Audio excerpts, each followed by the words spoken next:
What's poppin'? Welcome back to F&S Podcast. We here, Zoom style, audio style. Yeah, doing it again. We had plans, but some other things came up, so we just call the audibles at the line of scrimmage right now. Pretty much, you know what I mean?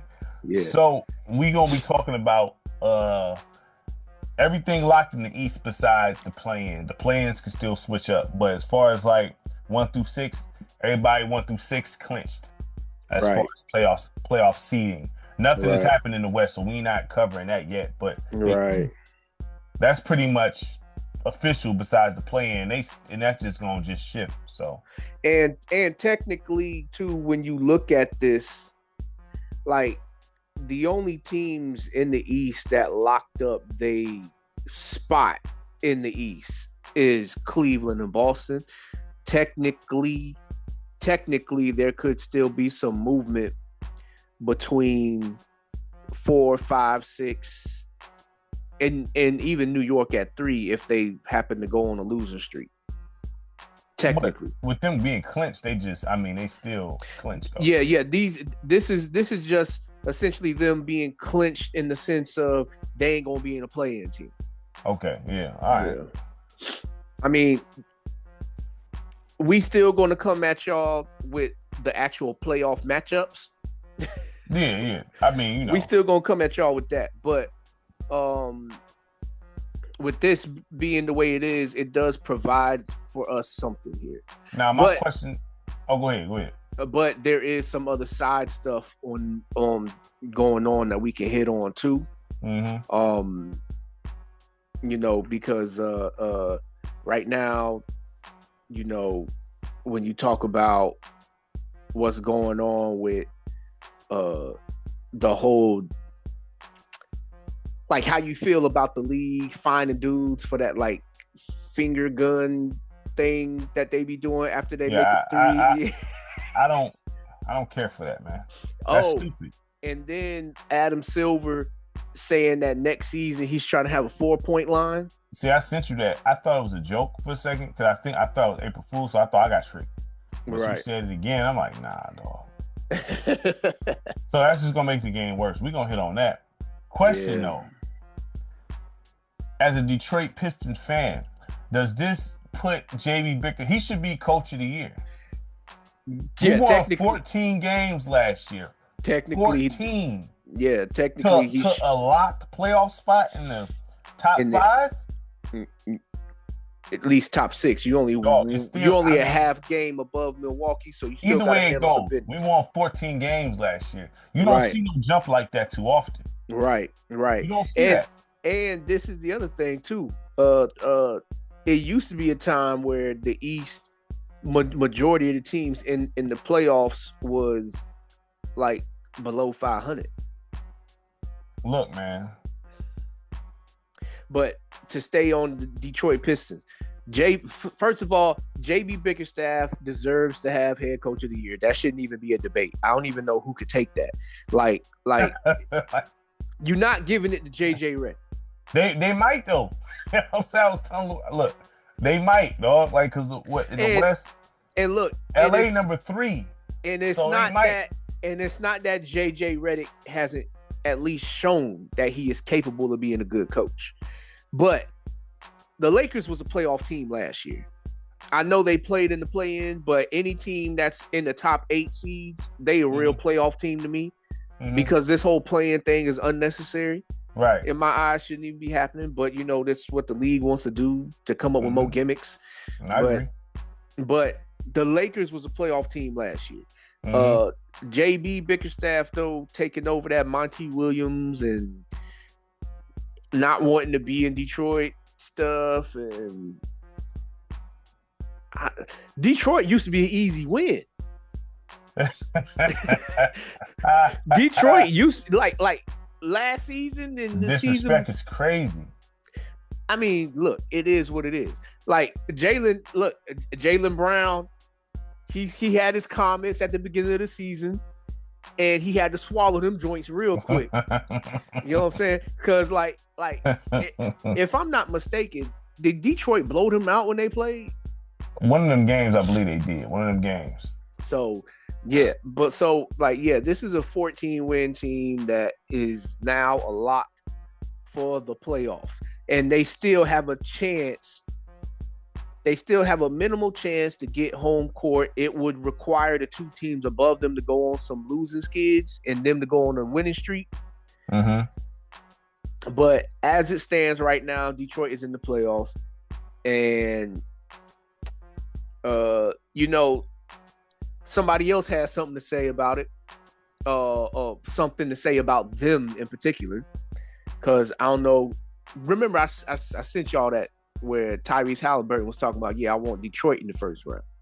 Yeah, for what though? Like why? Like why would you want? I don't understand. Why would you want? Because for one, I mean, they kind of built the same, so it's not like it's gonna be easy for either squad.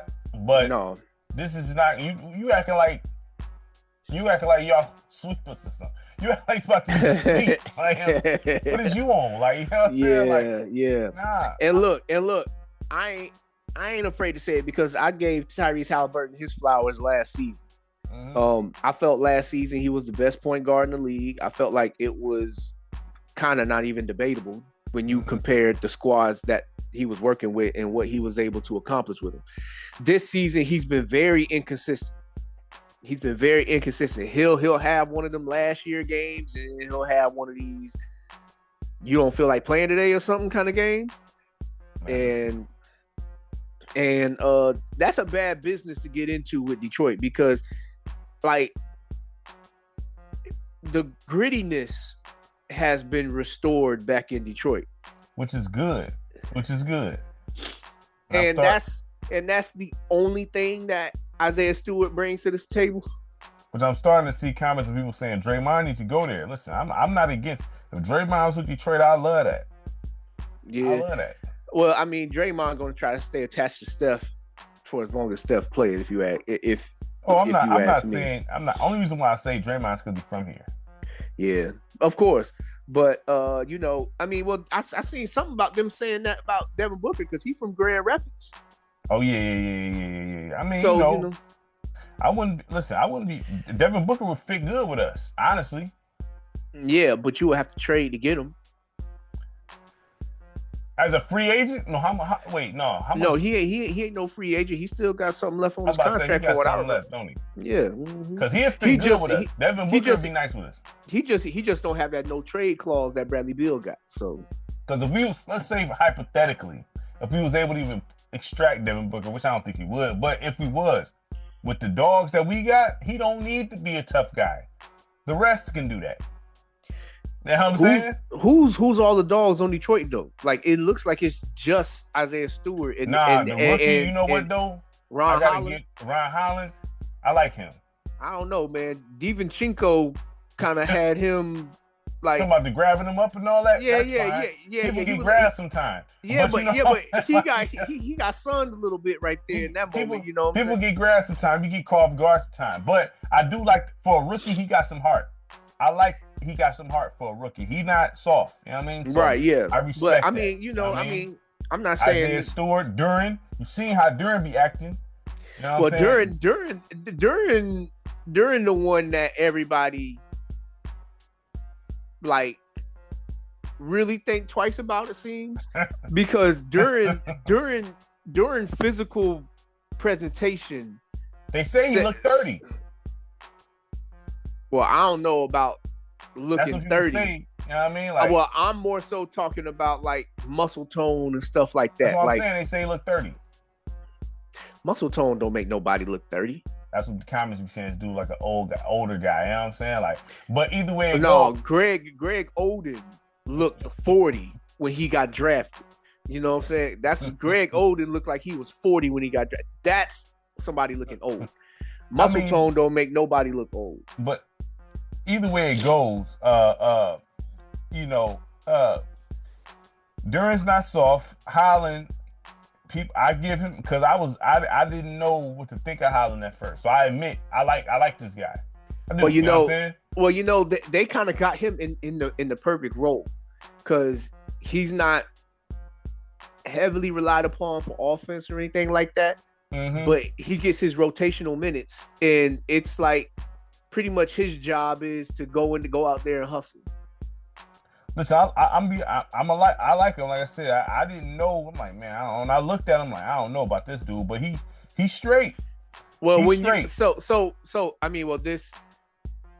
I think we said this when we kind of tried to do the draft overview or something like that. Mm-hmm. Like we was looking at the draft and we said this is the role player draft.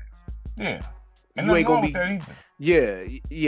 And you know, which is like when we look at players, especially when we talking about lottery picks, we normally used to talking about dudes that like can turn into being cornerstone pieces for franchises.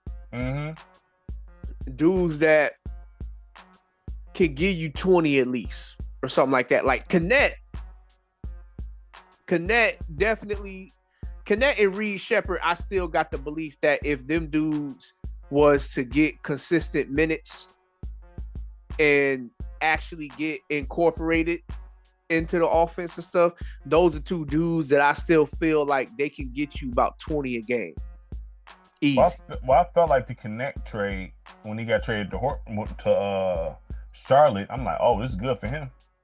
That would have been good for both players because then Mark Williams' value would have got elevated just by playing in the bigger market. Mm-hmm.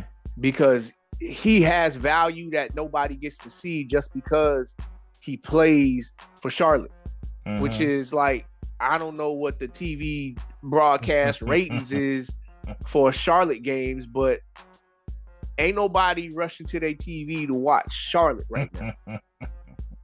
Ain't nobody rushing to their TV to watch Charlotte.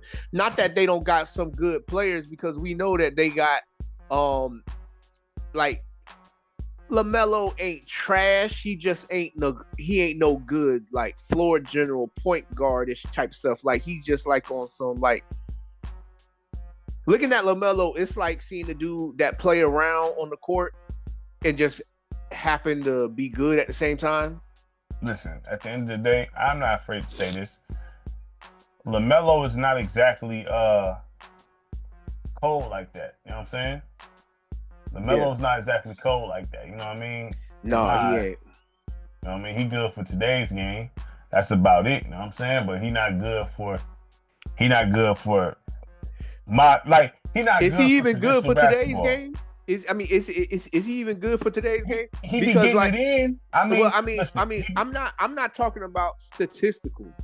Like he be getting it in. Like them dudes have a problem stopping him. That's the whole point. Well, I'm not talking about like his personal stats. I'm talking about like, okay, you supposed to be the franchise player, the leader, or whatever, whatnot. What is he leading Charlotte to? According to who? According to where he got drafted. Listen, man. Forget all that. Would you say Kwame Brown was drafted number 1. Did anybody ever think he was a franchise player even getting drafted? He was supposed to be.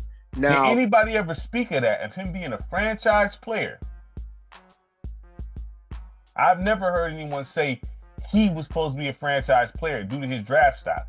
I don't look at LaMelo as no franchise player due to his draft stock. He's just a dude that go out there and I don't know. Like, listen, to me personally, I don't understand how he got to the league with that play style. Honestly, I don't understand, but whatever. You know what I'm saying? It's not for me to understand. That's why I'll be speaking on it like that. I don't understand how he got to the league playing like that. I don't understand. Well, I can't make sense of it. He's not no traditional point. He's not really fundamentally sound. Which those are dinosaurs. He plays recklessly. Okay? And I'm thinking, like, if you actually had an actual defense set on him, he wouldn't be. I'm thinking of the prime golden years of basketball. He would not be able to. Nah, I just don't. The way basketball is supposed to be played. Nah. But that's just me, though. You know what I'm saying? Somebody could probably listen to this and say, you tripping. I don't see with that play style how he got to the league. I mean, look, there's a difference, obviously, with the eras, and that goes into a lot of stuff. when we looking at certain players and whatnot, like the eras, like BJ Armstrong said that he thinks that we should be talking more about the hand checking.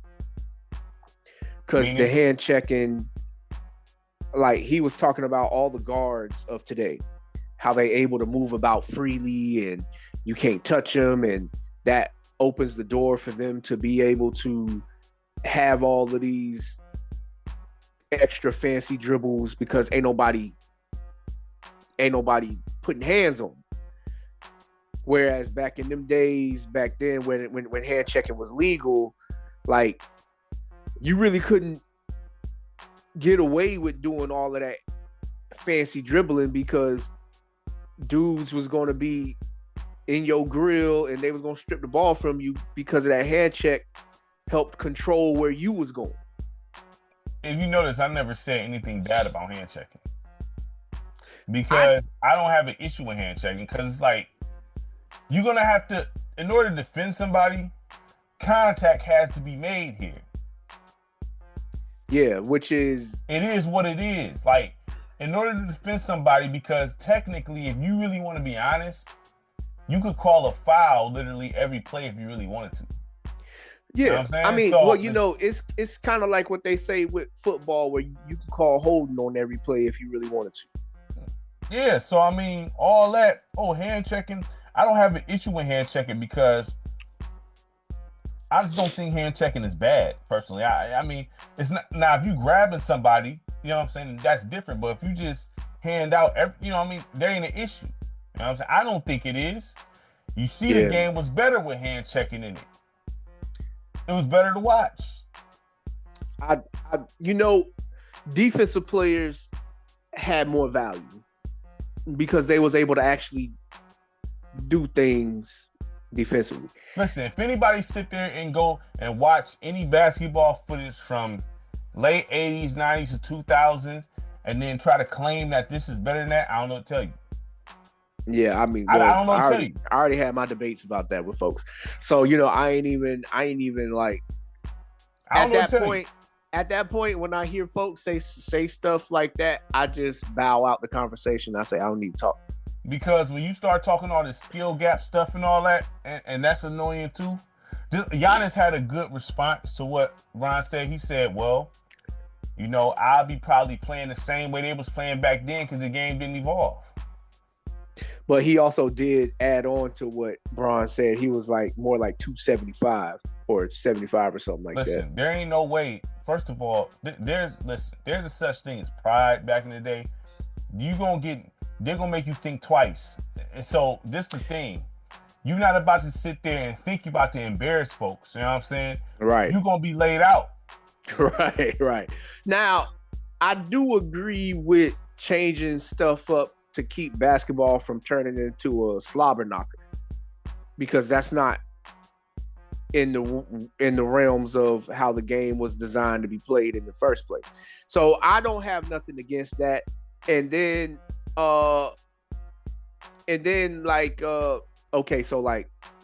remember like how we had the conversation about Rodman and whatnot. Rodman. Mm-hmm. Remember how we had a conversation about Rodman? Yeah. Taking away his antics that he would do to folks, I have nothing against that.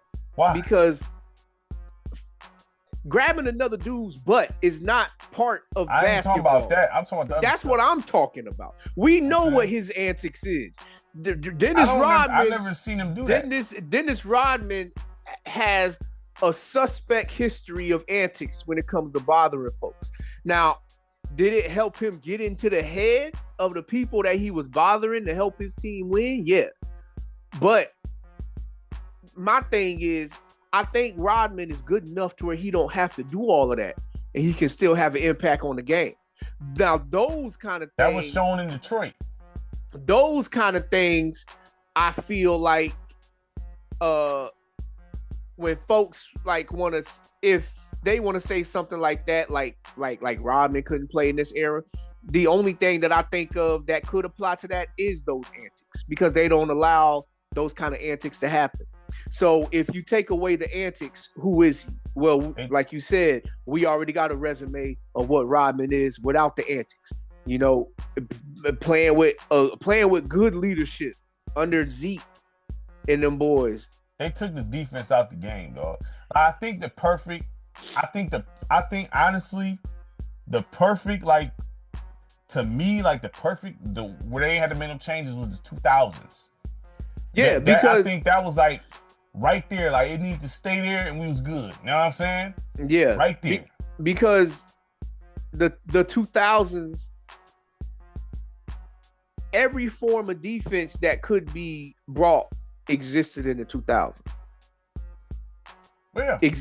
Every form of defense that could be brought upon existed then, because you had the introduction of zone defense, which is something that Jordan ain't never dealt with before, which is some folks hold that against him. They be like, he don't know what it's like to deal with no zone defense. That's a fair point in my mind, because man, if you cold, you can deal with whatever defense. Honestly, that's just my opinion. You know what I'm saying? I don't be liking to hear that argument. Look, I'm not saying that you wrong, that you will eventually adjust to it, but to say that it doesn't bother some of the elite guys.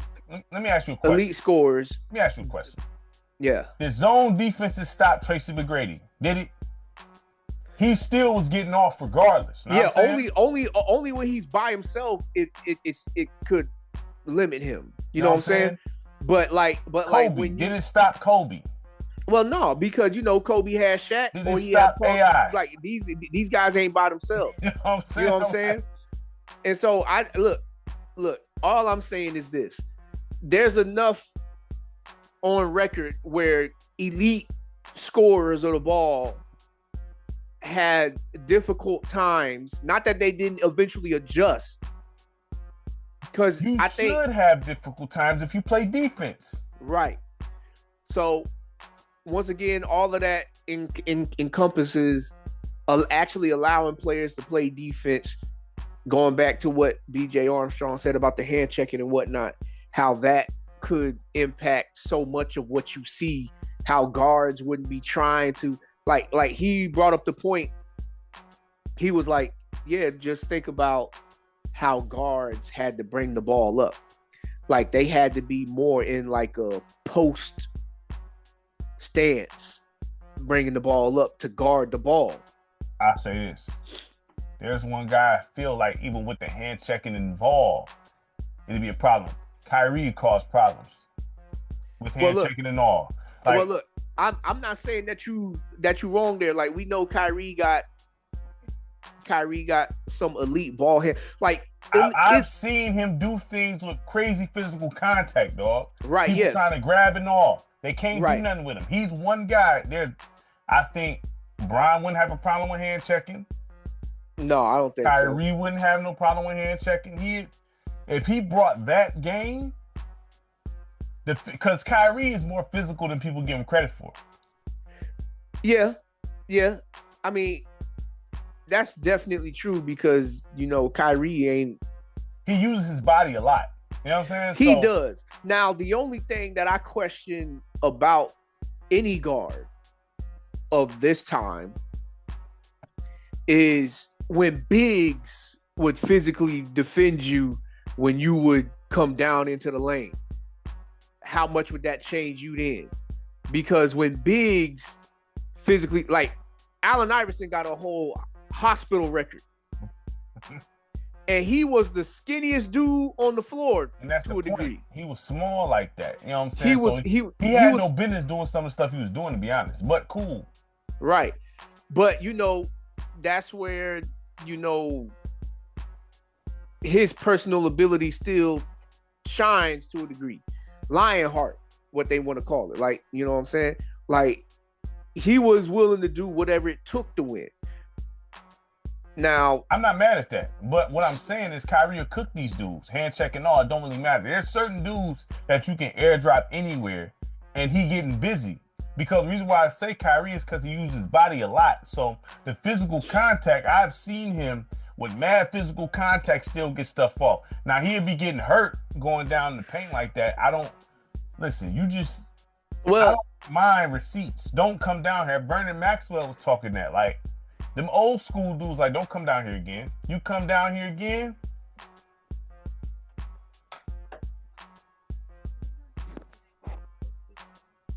All right, so we back. Had to handle something. But, like I was saying, Kyrie,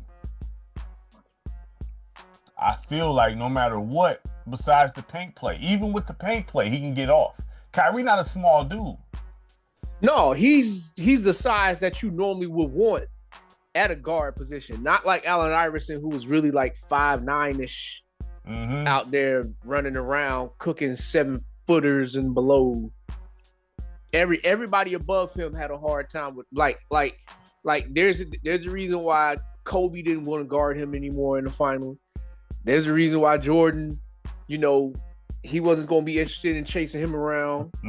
A whole lot of these dudes, like they ain't that's not something that they interested in doing. Yeah. They're going to get cooked just off, Yeah. So, it is what it is. Great players should be able to be dropped in any era and still be great theoretically. But there's some that don't fit that criteria. So, with that being said, you shouldn't be putting the label great on any and everybody. No, not at all. You know what I'm saying? But you shouldn't do that. But for the most part, great players should be dropped. Should be able to be dropped in any era and still be great. I have my reservations for a lot of dudes, but majority of them. Do you think Melo can get off in the old school? Yeah, because he plays an old school style. I feel like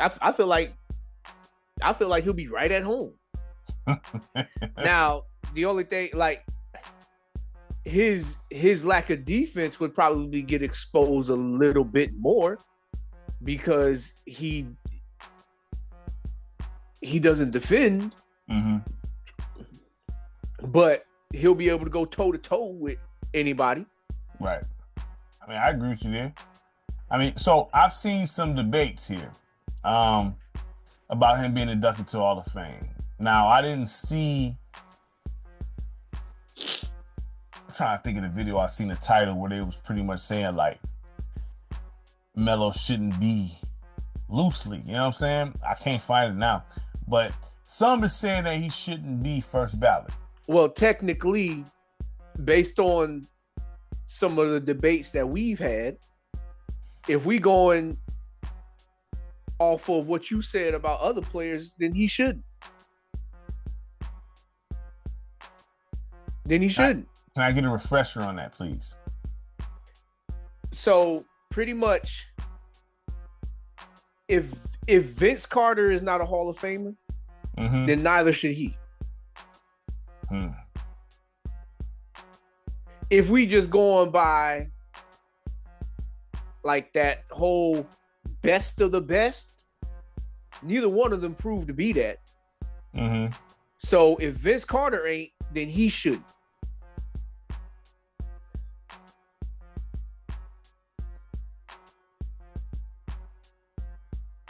Really? Now, I'm not saying that neither one of them, because in my mind, both of them are deserving. But you were the main one that said Vince Carter shouldn't be. But I felt like he should just because his impact on the game.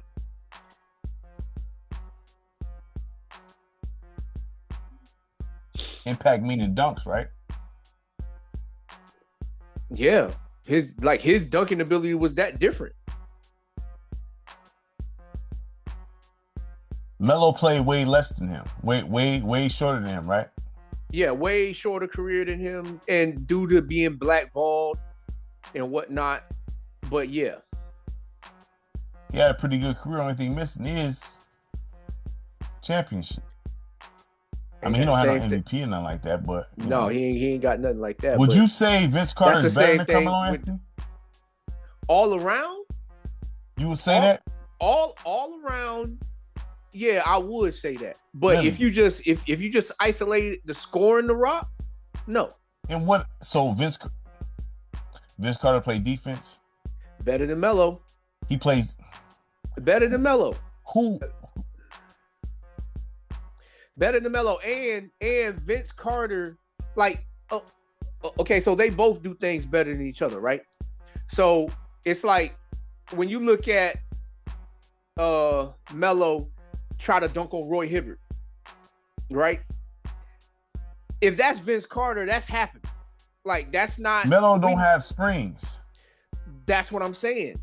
They both do something better than the other does. Like Carmelo, like they both can shoot. You can't say Vince Carter can't shoot. They both Vince can shoot. Cold with the shot. Vince had everything that any player could want.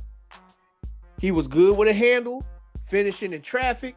He can shoot the mid range. He had he could do a little bit with a post game, but his bread and butter, or at least what he was mainly known for, was driving to the basket and dunking on folks. So why don't he have a championship? Well, part of that is because he played for Toronto for most of his career. Now, when he played for the Nets, having Jason Kidd and them, like that was probably the best chance for him to do something, but that was the emergence of the Pistons. I say this. Vince Carter, to a lot of people, he was one of the most talented tools to play. Yeah. So if that's the case, you supposed to be able to. Everybody like say, AI took this team to the finals and blah blah blah blah. Yeah. I'm not saying you're wrong there. So valid why point. haven't Vince Carter, as great as he is, haven't even been to a conference finals? I'm not saying you're wrong there. What I'm saying Melo is went to the Western Conference Finals. In the West, I hear what you're saying. Booms everywhere. You know what I'm saying? He got there. I hear what you're saying. Vince hasn't been there. But in the East. I hear what you're saying. And Melo hasn't been there in the East either. Melo been to a conference finals. He been to one. At least. Vince haven't. And he was heavily surrounded. Vince hasn't played with bums his whole career now. No, I'm not saying that he played with bums his whole career. The talent Vince had. But it's a difference. Because what's the best team that Vince Carter played with in Toronto? Let me think back on them squads, dog. Because I wasn't watching the Raptors like that. I'm gonna be honest with you. So nobody was. That's the point that I'm making. That's the point that I'm making. You know what I mean? Part of the problem, and this is more of an NBA issue with their politics and stuff, how they want to look out for who gonna make the most money. Because Toronto is like you said, it's not like they were bad teams. It's not like they were terrible. Right. So with that being said, with a guy like Vince Carter, look, we already been through this. Vince Carter, his problem is he's a nice guy. He has no heart. So I ain't gonna say that he don't got any heart. No, I'm gonna just say that he's too much of a nice guy. I have no problem saying that Vince ain't got no heart, dog. He ain't got no heart because your abilities, with Vince's abilities, he could have been one of the greatest. So does Carmelo got heart? Yeah. He just don't play defense. That's his problem. So that's one and the same, pretty much, ain't it? You lacking in something major. The thing regardless. Is this, and no, I'm gonna tell you this. He's not a leader. That's the problem with him. No leader. I told you this already. Melo does not, he the dude that want to show up, get busy. Very similar to Kevin Durant. You know what I'm saying? They're at the same table with that. You know what I'm saying? You think, I don't know, man. I feel like Melo got more dog in him than KD. Kevin Durant ain't no scrub, brother. You know this. Kevin Durant ain't nothing to play with. You know what I'm saying? No, he ain't no scrub. But like, you know what I mean? The thing is, Durant, he's not with all the other stuff. But Durant, he can flip the switch. You know what I mean? The thing is that, and he showed he could flip the switch. But the thing is, Melo, if he would have just had if he would have been a leader of some sort, he would have been further. You know what I'm saying? Well, once again, that guy. Once again, this goes to the way I feel about certain players is that the position that you get placed in when you start has a lot to do with most players' success in their careers. Because if you ain't raised right from the beginning, then you're gonna have a harder time reaching success. It's just like life. It's just like life. Kids without fathers in their households, they're gonna have a harder time. Not that it's impossible for them to do it, because it's definitely still doable. It still happens. But it's just gonna be harder for them to do it because they have nobody there to show them how to do it.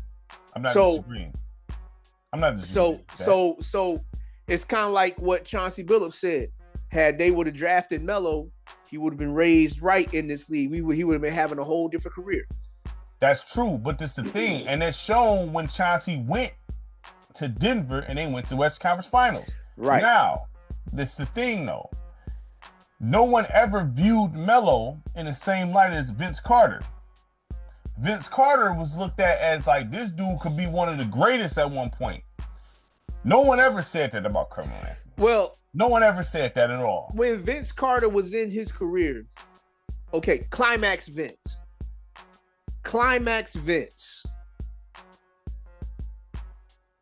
And you take the best version of Vince Carter and the best version of Carmelo Anthony. Vince only scares you athletically because you like, I'm not sure if we can like handle this dude if we don't keep him from going to the baseline and rising up. But the best version of Carmelo Anthony, it's like, we got to double him. Vince had all the tools. Yeah, there's no excuse for Vince underachieved in his career, dog. Just like people want to say Carmelo did, that's fine. He say that. Did he not? That's fine. But Vince did too. Right. So they both underachieved. Yes, but that's my whole point. In your eyes, you said that Vince Carter is not a Hall of Famer. I felt like he is. That was the Blake Griffin and Hall. Was we debating Blake Griffin and Vince there? No. We was debating because we was talking about Chauncey Billups and Vince Carter going into the Hall of Fame. So when you said that Vince Carter doesn't deserve to go into the Hall of Fame, and I'm looking at the impact that he had, because even though his dunk contest isn't the greatest that we ever seen, because we've seen the dunk contest graduate into whole different atmospheres of different dunks being done, everybody remembers Vince Carter's dunk contest. That everybody can pull up a whole highlight reel worth of Vince Carter's career of all the crazy dunks that he's done. All the crazy dunks that he's done. And then the game-winning shots that he's put up. So it's not like he's not deserving in my eyes. He's not deserving of being in the Hall of Fame when we look at it from the standpoint of who already else is already in there. When we look at it from the NBA, well, from the Basketball Hall of Fame standpoint, what it takes to get in there, he's a Hall of Famer. And so the only thing that I'm saying is, if you feel like Vince Carter is not a Hall of Famer, then he shouldn't be neither. So should Dwight be? Should Dwight? Yes, he's a Hall of Fame. Yeah, but are you asking me, do I think he is, or are you asking me based on Hall of Fame standards? Basic credentials, should he? Yeah. Should he? Basic credentials, based on what they say about it. Yeah, he should be in the Hall of Fame. I mean, I feel like he's a Hall of Famer person, but I'm asking because this is needle threading stuff here. Because at the end of the day, you talk Chauncey and Vince Carter. Uh-huh. I don't think it's close to see who brings more value to your team. Right. But when it's we Chauncey talk about Billups, clearly. But when we talk about best of the best, right? That's the whole point, right? Because that was the debate that you had, right? The best of the best should be Hall of Famers. But so if we go by best of the best, then technically neither one of them should be in the Hall of Fame. Oh, neither Chauncey or Vince? Neither one of them. Best of the best.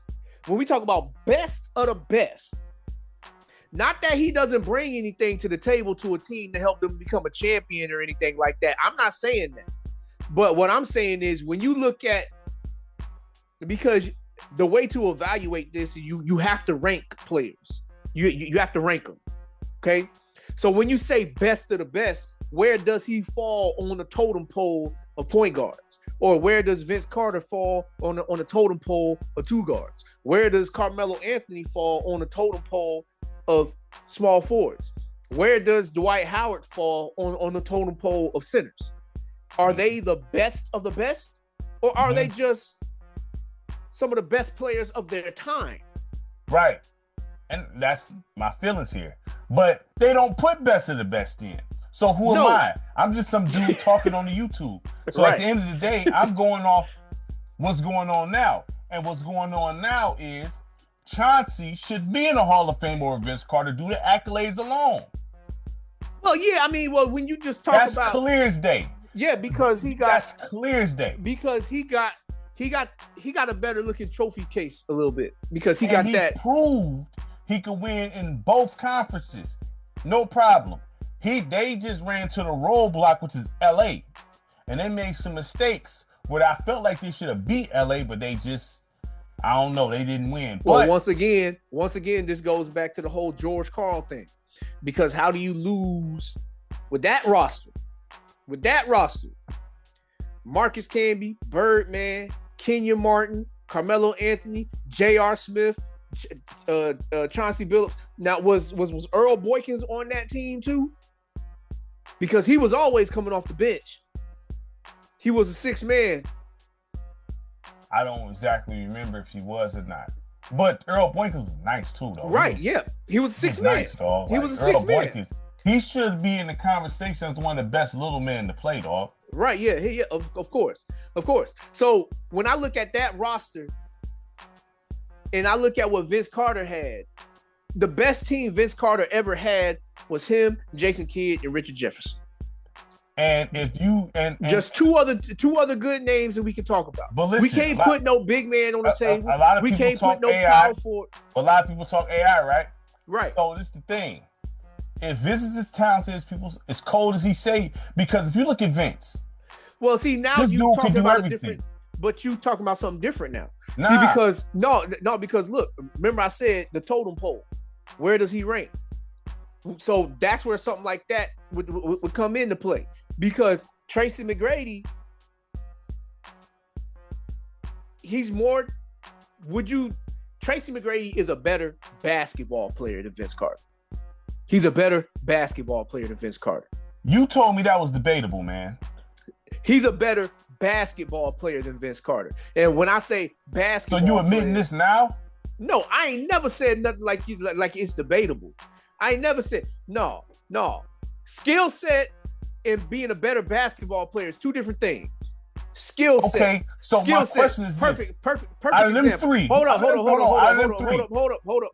Nah, perfect example. You perfect example. I don't know. Perfect. I ain't switching nothing up. You just you doing what you like to do. You doing what you like to do. I don't know. You argue with me about team that convince, man. You must be having some dream about, Josh said this and he said this in my dream and I'm gonna bring it up because he should have never said that in my dream. That's exactly what this sounds like. I ain't never said that it was debatable if Tracy McGrady wasn't better than Vince Carter. Oh my goodness, man. From a basketball player standpoint, he's a better perfect example, right? A whole lot of this era, the era of basketball that we're looking at. When we look at these players on the individual basis, their skill sets is higher than the past. Outside of the bigs. They skill sets is it outside of the bigs, and I'm not talking about superstar to superstar. I'm talking about what you see with the guys below them. Would you say playing the game correctly a skill? But once again, that's being a basketball player. That's not your skill set. That's a basketball player, right?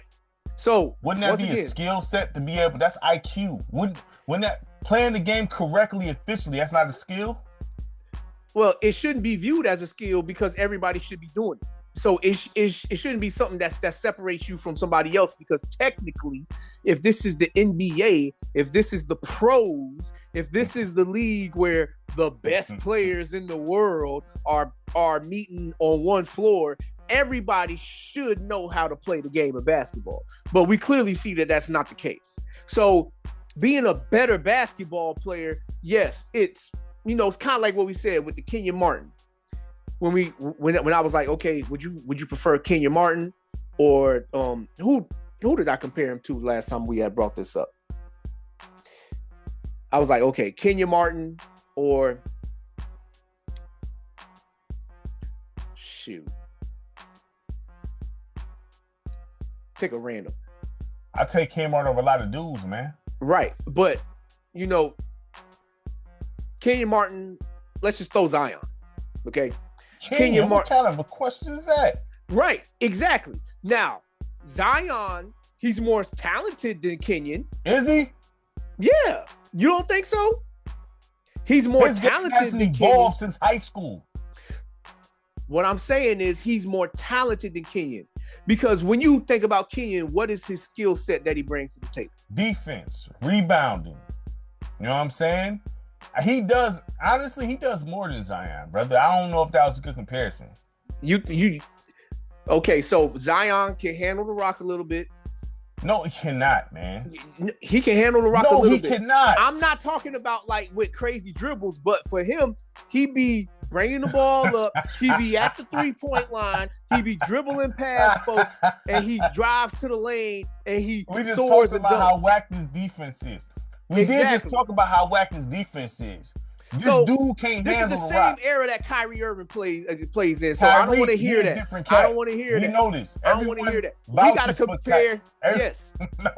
Okay. I don't want to hear that because Kyrie Irving having to get past dudes hand checking and then having to meet a big dude that's going to lay him down on the floor when he comes into the paint. You just sit there and say there's certain players that you could just anywhere. Yes. Kyrie is one of them. So let's move him out of there. Zion don't have handles, man. He don't have handles. People just scared to get in front of him because he's so big. That's all that is. That's all that is. So he's in. So he has the intimidation factor then. That's it. Intimidation. That's it. But do the Pelicans win? No, the Pelicans don't available. So Zion is obsolete here because you're not even on the court, fam. So I don't even want to hear Zion talk. Look, regardless to whatever. When we talk Hall of Fame, based on what we seen in Massachusetts at the Hall of Fame, all of them deserve to be up in there. Listen, you skated my question I was trying to ask earlier. What? So, because Vince, you vouching for Vince so hard right now, which is crazy. So, who's the better player here? Out of Allen Iverson, you talking about skill set, complete basketball player. Out of Allen Iverson, Vince Carter, and Tracy McGrady. Iverson, better player. Iverson. So Allen Iverson is better than Tracy McGrady. He's better not than Tracy McGrady to you. He's not more skilled than Tracy McGrady. Player. Right? Yeah, player. Yeah, player. Look at the evidence. Look at the evidence. No, man. He's not better than T-Mac, fam. You can't make up something that he's not better happen. than T-Mac. He's not better than T-Mac. You can't make sit there up and something. truthfully say he's better than T-Mac. He's not more skilled than T-Mac, but he has a bigger impact on the game than T-Mac. Really? Is that even debatable? Impact meaning what? You can't make up something that didn't happen. Okay? What are you talking about? I'm not making up nothing that didn't happen. Tracy McGrady, how far did he ever reach in the playoffs? He played with bad teams until he went to Houston. And he was already done for as far as injuries. You know this. and you a Magic fan, so you know this already. Hold up. I'm not from Orlando. Ain't you the same one that like to hold it over Tracy McGrady's head? Man, y'all was up 3-1. You had no business. No, you was up 3-1. No, he was up. He should have won one. No, you was up 3-1. You should have. And then think about that Houston Rockets team. Yao Ming, Dikembe Mutombo, Luis Scola, Ron Artest. You had Carl Landry. You had Skip Tumalu, Yo Boy, Kyle Lowry. You had him over there. What do you hold on? Whoa. Yes, you definitely was talking about Kyle Lowry. You used to say you like Kyle Lowry all the time. He's straight. I never. It would be like Ben Simmons then Kyle Lowry. I ain't never did that. That's BS. You did. You definitely did. BS. You definitely did that. You definitely did that. T-Mac playing in the playoffs? No. So was T-Mac playing? No. Anyway, you said when they was playing, when they was playing. Wait. When they was playing, he should have got out the first round with that. Was T-Mac in the playoffs? He should have got out the first round with that. He was always hurt in the playoffs. When he was healthy and he played a full series, he didn't get out the first round. When Ron Artest and Kobe was going at it, was T-Mac available? He was hurt. Look, he always hurt in the playoffs. When T-Mac was healthy, he didn't get out the first round. Okay? T-Mac was in the finals. You know that, right? I'm not talking about when he's the 10th dude on the rotation, okay? I'm not talking about when he's the 10th dude on the rotation. When he is the guy. I got a question. He is the guy. I got a question. When T-Mac is the guy, I have a question. How far did he go? I have a question. Rest in peace to his brother. Where did AI go after Mutombo left? He was always in the playoffs. Where did he go? What was his team? Did he go back to a conference finals? What was his team? What was his team? He had Chris Webber. What was his team? He had Iguodala. You know what I'm saying? Hey, he had Raja Bell. Young version. You know what I mean? Young version of these players. They still learning. They wet behind the ears. They still learning how to play basketball. Chris Webber wet behind the ears? No. He was old. Chris Webber was old. Mutombo was old at that time. Okay, and Mutombo, his role was just to play defense. And sure enough wasn't to score because he couldn't even get 10 points. Sure enough wasn't to score. So when Allen Iverson is the only player on the team that is capable of scoring more than 10 points in the game, who do you think the defense is going to focus on? Hey, listen, Allen Iverson is in the Hall of Fame been to one final. One. No impact on the game. Impact on the game. Impact. You yourself. The league still look like him now. He does. They does. Look. Impact on the game. Impact on the game. The crossover and being a little guy. AI didn't invent the crossover. No, he didn't invent it. No, but he made it popular.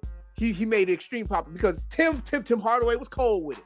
God was cold with it. You know, Isaiah Thomas, he had a nice little handle. But they did not popularize it because they did not have the celebrity to go with it that he had. So he's loved in China. Loved in China. Does his success, as far as winning, translate Hall of Fame to you? If you was judging Hall of Fame, Josh had a Hall of Fame, hold up. Does his winning translate Hall of Fame? Well, let's ask another question then. Okay? Because if you take away some of the teammates that some of these Hall of Famers had, how much success would they have? How much success would they have? Who you speak of? If Isaiah Thomas didn't have Joe Dumars or Dennis Rodman on the team, how much success would he have had?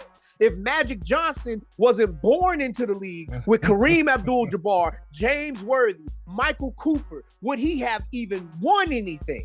If Larry Bird didn't have Kevin McHale, if he didn't have Dennis Johnson, would he have even won anything? So you want to compare somebody who was fully loaded to somebody who didn't have anything. I'm just asking a question. Listen, no, because folks like to do that. They like to they like to say stuff like he ain't no good. He didn't perform. He didn't win. When did I say he wasn't no good? When did I say No, I said when folks. did I say that? I said folks. Nah, I said you folks. I never said folks. the answer. You want to hit the rewind button? Because I definitely said the folks. answer. Listen, I said folks. The answer is fire. Half of these Hall of Famers that people respect and view, if they had their own squad, they wouldn't have won anything. They wouldn't have won anything, and they would never have gotten as far as they got. But they was able to win because they had a cold squad with them. You can't say that with everybody. Is it 5-on-5 or 1-on-1? It's 5-on-5. All right. So you're supposed to have a team. On top of having a bench too. Yes. So not every player had it. Me and you, look, I sent you the thing. Philadelphia 76ers didn't even have their own practice facilities. They was out here renting out gyms. What does that tell you about how serious that the organization was about winning? So what happened when he left Philly? His time with being the guy was gone. Because he was already in the league for how long? So my question is this. He was already in the league for... Who has a higher status? Carmelo Anthony or Allen Iverson in the NBA? Who has a higher status? All right, so that should have been... It should have been this then, right? What you mean should have been this? That should have been AI's team, correct? Once again, look just at the team. Just like when Brian went to Miami. Dwayne Wade was the one with the ring, right? But he like, you know what? You got this, champ. You know what I'm saying? We need you to do this. So therefore, it should have been AI's team over Carmelo's, right? Because AI the one who been to the finals. No. Really? No. Because at that point in time, Carmelo Anthony had proven himself to be one of the coldest players in the league at that time. While Iverson, we knew he was on his way out. We knew Iverson on his way out at that time. No.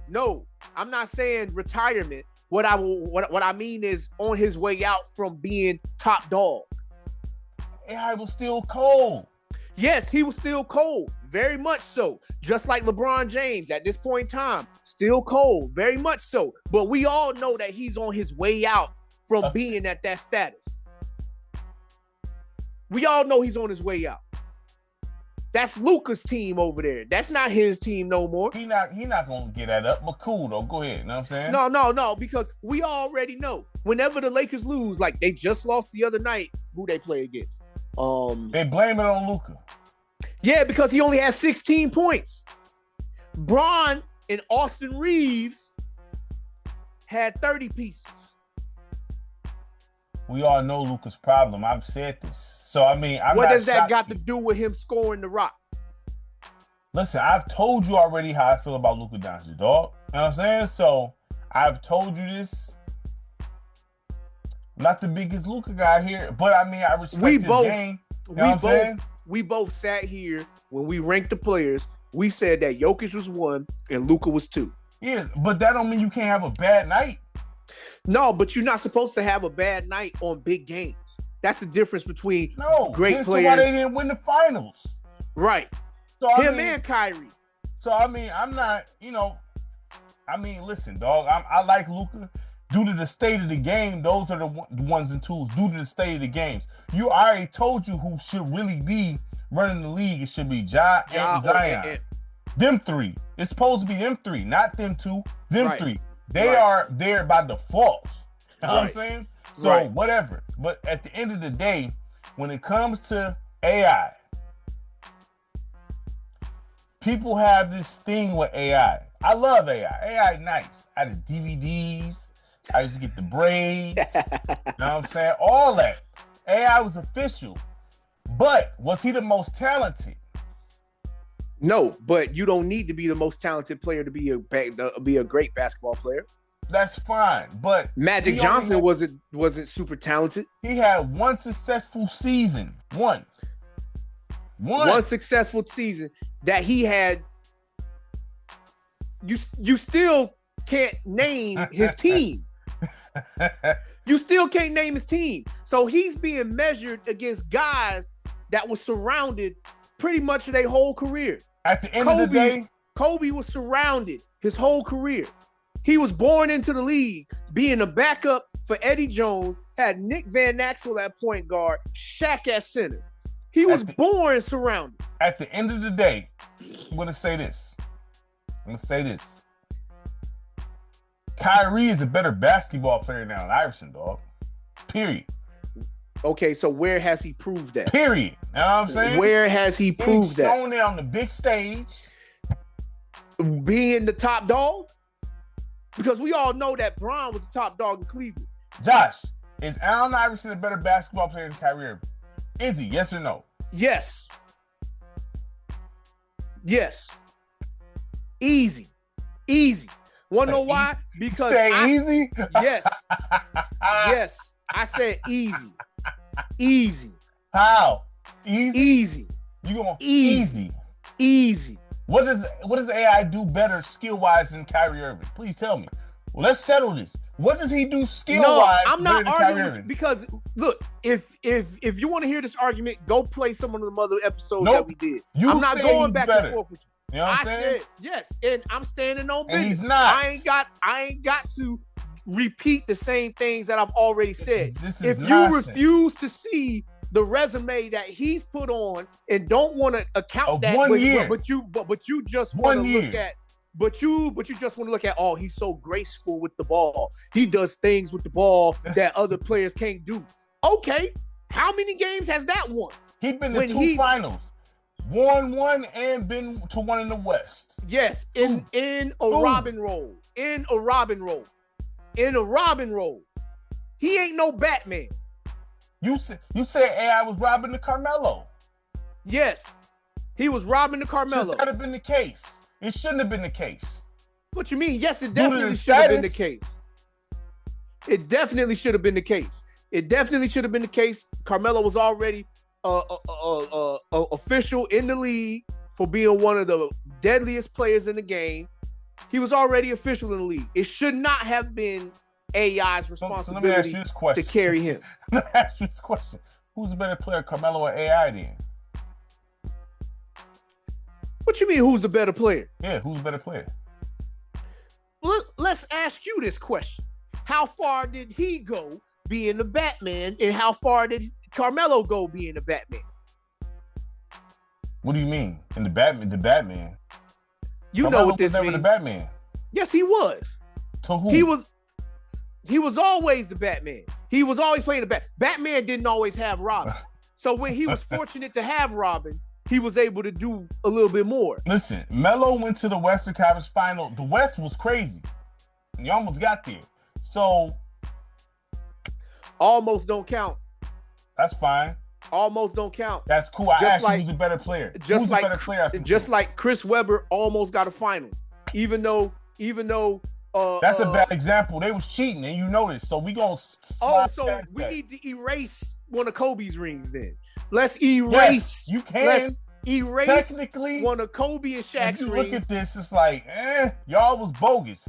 You know what I'm saying? Them referees was calling phantom calls, and you know that already. So if that's the case, then we need to factor in injuries too. Which is if we gonna do that, we need to erase one of Curry's rings. We need to erase one of Jordan's rings. Whoa! What's Jordan ring? The first one. You said LA? Yeah. No James Worthy, Michael Cooper. I've always had issues with that one. They wouldn't have beat them, in my opinion. No. In my opinion. Yeah, and Kareem Abdul-Jabbar just retired. You wasn't playing against the same championship Lakers that you. I've always felt like they wouldn't have beat them that year, and I felt like they would never beat the Rockets. They wouldn't have beat the Rockets. I don't care what nobody say. If Chicago and Houston would have met, the matchups is too crazy. Oh, no one can stop Jordan. Okay, cool. Rodman is not stopping the King. Luke Longley not stopping the King. There's not one dude on that team stopping the King at all. It's not happening. You know what I'm saying? Nobody you got. Akeem is the bigger threat in that series than Jordan is. I don't care what nobody say. You throw it down there as a bucket. Easy. So, whatever. And they had a better team. So, I don't care what nobody's talking about there. There's some teams I feel like Jordan, the Bulls, and them. And then, honestly, if you really want to think about it, if the Sonics would have actually, I watched that series. If the Sonics would have made, they could have beat the Bulls. Well, they was making some mistakes, man. If you listen to what Sean Kemp said. He said that they didn't have no answer for Rodman. Well, he threw my man's off. I was watching that series, man. Like, my man's, he couldn't, mentally, he couldn't deal with what Rodman was doing to him. And Rodman was getting extra with him. You know what I'm saying? That's like, what I'm talking about when I say like, antics. He couldn't deal when I say antics. But when I say antics, accountability, you gotta have some mental, you gotta be mentally strong too, fam. Well, yeah, I mean, yeah, to a degree you do. I mean, is that still required now? I mean, how much of the mentally strong is required now? That's like you said, that's due to being raised. These soft dudes. I'm not cool with this. Right. I'm cool with being mentally strong. So if you know a dude is giving you antics, you respond a certain way. So, okay, you want to keep playing these games? When you come out the air, you landed right on the elbow. Oops, I don't know what happened. You know what I'm saying? That's how you're supposed to do it, to make them stop. Or let them know it's going to be some retaliation to this. You know what I'm saying? As many antics as not Karl Malone, but Rodman had, it never bothered Karl Malone. Karl Malone would play right back with him. You know what I'm saying? And it was what it was. You know what I mean? I mean, well, so, they both, I ain't going to bring that up. I'm just saying, like, at the end of the day, them antics didn't work on everybody when it came to Rodman. It didn't work on everybody. Some. Right. And my man, he just couldn't deal with it. My whole thing is you got to hold accountability for being mentally weak. At the end of the day, this dude gonna screw with you. Screw with him back. It's that simple. Screw with him back. Yeah, I mean, that is true. That is true. But when you play the game of basketball, technically and professionally, you shouldn't have to worry about non-basketball stuff happening on the basketball court. Okay, flagrant fouls, that's non-basketball. Right. Certain things is non-basketball. There's a lot of things that happen is non-basketball. Pulling down your shorts is non-basketball. Tripping you is non. So these things is gonna happen. So you gotta be mentally strong here at the end of the day. I'm not saying that you're wrong. I'm not saying that you're wrong. But what I'm saying is that technically the league isn't wrong for taking that stuff out as much as they can neither. If it's gonna be purely about basketball, the league is not wrong. Like folks, okay, so like the podcast I seen where dudes was bigging up the Pistons, the 04 Pistons. Mm-hmm. They was like, them dudes, they just played solid defense. There was nothing dirty about them. We ain't had to worry about nothing like nothing, out of bounds happening. They just beat you by just playing solid defense. Mm-hmm. That should be the case. You shouldn't have to resort to non-basketball stuff to be great. If you have to resort to pulling some dude's pants down, you should be called gay before you be called a professional athlete, dog. Like I'm not disagreeing with you here. What I'm saying is this. You still have to overcome it. Period. Like, there's things that, just like when you get in the boxing ring, it's supposed to be clean boxing. When you fight certain dudes, you might have a headbutt coming your way. In the clinch, you got to prepare for certain all type of dirty stuff. You know what I'm saying? You have to. It's naive to think you're not going to deal with other things. It's naive to think that way. You shouldn't think that way. So you got to prepare yourself for the nonsense. It's just that simple. If you really step into a professional league thinking that you're not going to deal with some tactics, something wrong with you there, because they say if you ain't cheating, you ain't trying. I heard that a million times. Right. So therefore, yes, technically, letter of law, you're supposed to just deal with pure basketball. Right. But people are dirty out there. You will get elbowed, tripped. Bruce Bowen's one of the most dirtiest dudes I ever seen play. Uh-huh. So, I mean, look, it's so if that's the case, then we need to apply that to the referees too. We know that already. So you got to know that that's why you got to listen. I don't buy the excuse, honestly, of listen, you about to like home court advantage. What do you think that's called? Right. Home court advantage is a slick way of saying, listen, we gonna cheat for the home team. That's all that means. That's all that means, is dressed up. You know what I'm saying? All right. So therefore, you know you got to play perfect basketball in order to overcome this. Should that be the case? No, but this is the thing that you got to deal with. So the Kings wasn't mentally strong. The Kings? Yeah. No, they was just getting cheated. What you mean?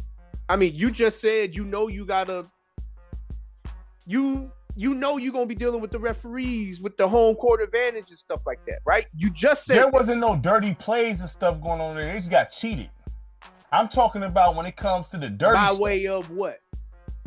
Phantom calls. Cheating. So if you miss shots, that's fine. You know that's what you're dealing with. But see, when it's happening in Sacramento games, that's a different story. When it's happening in Sacramento, that's a different story. That shouldn't be happening in Sacramento. In LA, fine. But when it's happening in Sacramento, when there's agendas being pushed, that's a deeper issue. You know what I'm saying? So we don't have to dive into that. But the thing is, we talking about home court advantage. I said home court advantage. I didn't say agendas being pushed in the league. You know what I mean? Oh, okay. I didn't So say that don't that apply to Michael Jordan's whole career? Some say that. That applies to Michael Jordan's whole career. So is Jordan not as cold as people say he is? I'm not saying that he's not cold, but there is, if that statement is true, when agendas aren't being pushed, if that statement is true, then that means he's a little bit overrated. I'm asking you, is he not as great as people say he is? Technically, he wouldn't be. Do you feel that way? If he was playing, if he was playing on a level floor where everybody else got treated the same, do you think that he would be a 6-time championship with two three-peats? For 9 years, didn't he play on level 4? For 9 years? Yeah. What you mean? He didn't win no championship for like 9 years. He got drafted in what year, right? Like 84, right? Yeah, something like that, yeah. He didn't win no chip 84, 85, 85, 86, 86, 87, 87, 88, 88, 89, and 89, 90. And he got his in 90, 91, correct? How many years? Well, 7? That's 6 years. 6? I mean, he was getting the numbers but not winning. He was getting his numbers, but he wasn't winning. That sounds like Kyrie Irving. Except Michael Jordan was making the playoffs. Talking about with George Gervin? He was in the playoffs with him? No, I mean, Michael Jordan, he still was making the playoffs when he was losing those years. Kyrie Irving, he never had that. He don't got that on his resume at all. At all. So all. You have this issue with Kyrie, I see. Is he a Hall of Fame player? Yes, he's a Hall of Fame. But when I hear you try to compare him to somebody who has the resume beforehand of going to the playoffs on a regular basis instead of picking first in the draft 3 years straight. Mm-hmm. I don't want to hear the excuse, Dion. I don't want to hear that. Who has more accolades? Who has more accolades? Yeah. We already know we gonna talk about them accolades because them accolades ain't truth tellers. All right then. So I mean, I'm just saying. I'm just bringing up certain things. I'm just putting things in context. That's all. At the end of the day, you're an Allen Iverson fan. This brother loves Allen Iverson, and that's fine. At the end of the day, I've had these debates, and that's cool. I just have a strong stance against things that don't make sense. No, it don't have to make sense to you. You know what I mean? No, that's cool. It don't make sense. Whatever. You know what I mean? At the end of the day, you know what I mean? It don't make sense. As long as 2 + 2 = 4, it don't make sense. It could mean 5 in your sense. No. It could be in your sense. No. Ain't no way in the world. Because you like to change change criteria to fit certain folks. And I'm not trying to do that. Listen, okay, fine, whatever. We don't agree. That's cool. Now, that's the thing. There's something I wanted to say here. Oh, with T-Mac. Hold on, wait a minute. Who do you think going to the finals out the East this year? I think it's Boston again. I think it's Boston. Could there be is there a sleeper team that could possibly? I ain't falling for nothing Cleveland's doing right now. They have to prove to me in order for me to believe that they will. Is there a possible upset though? Is there a possibility that somebody can beat them 4 out of the 7? Is there a possibility that somebody can beat Boston? Yes. Is there a possibility?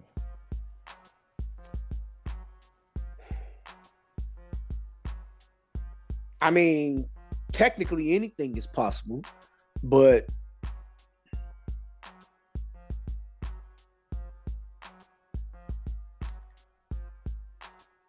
I don't know, man. It ain't Cleveland. Who's the team that you think that could beat them 4 out of 7 if everything go right? Like if there was an upset, who would you say could upset them 4 out of 7 times? So based off of how things go when they play against certain teams in the regular season, injuries would stop this from happening. But if there was no injuries involved in this, Orlando could upset them because Orlando always plays Boston tough. They always play Boston tough, and they got the size to compete with Boston. Because Paolo and Franz Wagner, them ain't no little dudes. I'm not saying you're wrong. I think Paolo might be the best player on the floor. If he shows up for work, yeah, he is the best player on the floor. If he shows up for work. He been showing up. Yeah. He been showing up. Ain't like he lost weight. No, but like, yeah, them and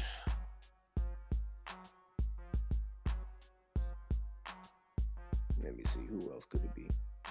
Because the thing with Boston, you got a lot of guys that can shoot over there. A lot of guys that can shoot. Everybody that steps on the floor can shoot. That's a deep team. That's a deep team, dog. Yeah, you got to be willing to slow the game down and make your possessions count while they over here chucking up threes, and you got to make them pay for missing. I mean, they're just a deep team. That's what's on that. Because for me, this is the thing with Boston. I don't feel like, because I seen somebody say that Jason Tatum was better than Paul Pierce. I ain't going that far. I'm like, word? I ain't going that far. Like, huh? I mean, but I'm like, cool.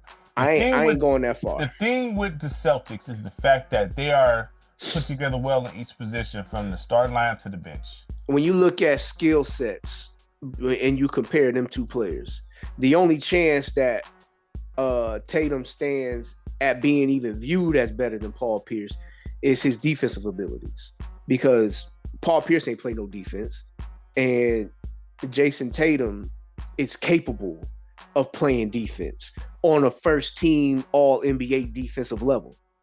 You just got to pull it out of it. Right. I mean, and that's where he can be viewed as such. But offensively, just on ability just to score the rock, all Tatum got is like that sidestep 3-pointer that he loves to do. Right. But Paul Pierce, he got that give me the ball and get out the way type stuff. He got a resume of big time game winning shots.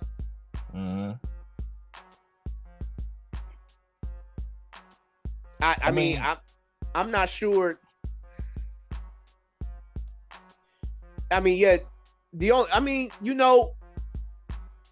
honestly, because of Tatum's defensive abilities, if he shows up for work, that's not far-fetched to me. Man, listen. But it's all based on if he shows up. Look, at the end of the day, my thing is this. Boston, a lot of stuff is hidden due to how deep their team is, and that's fine.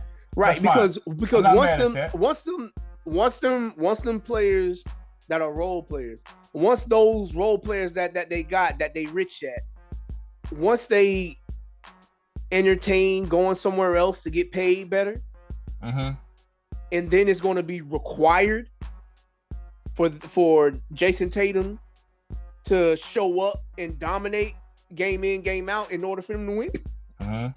Then that's when we're going to see who he really is. Which is we already know who he really is. Yeah, that's just my whole thing is with him is just like, well, him and Jalen, both of them is like masked by, and that's fine. You're supposed to have a cold team. I'm not holding that against them. Not. But they have a deep team, man. I believe in Jalen before I believe in Jason. So that would mean he couldn't be better than Paul Pierce. If you saying that, I've always said that, and my stance on that hasn't changed.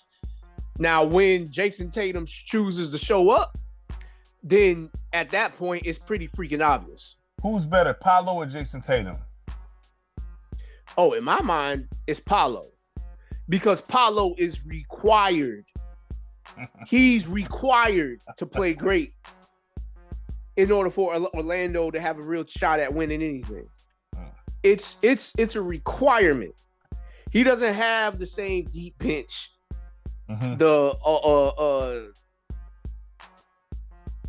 His Peyton Pritchard is out for the season. You know, his Drew Holiday is out for the season. You know, so it's like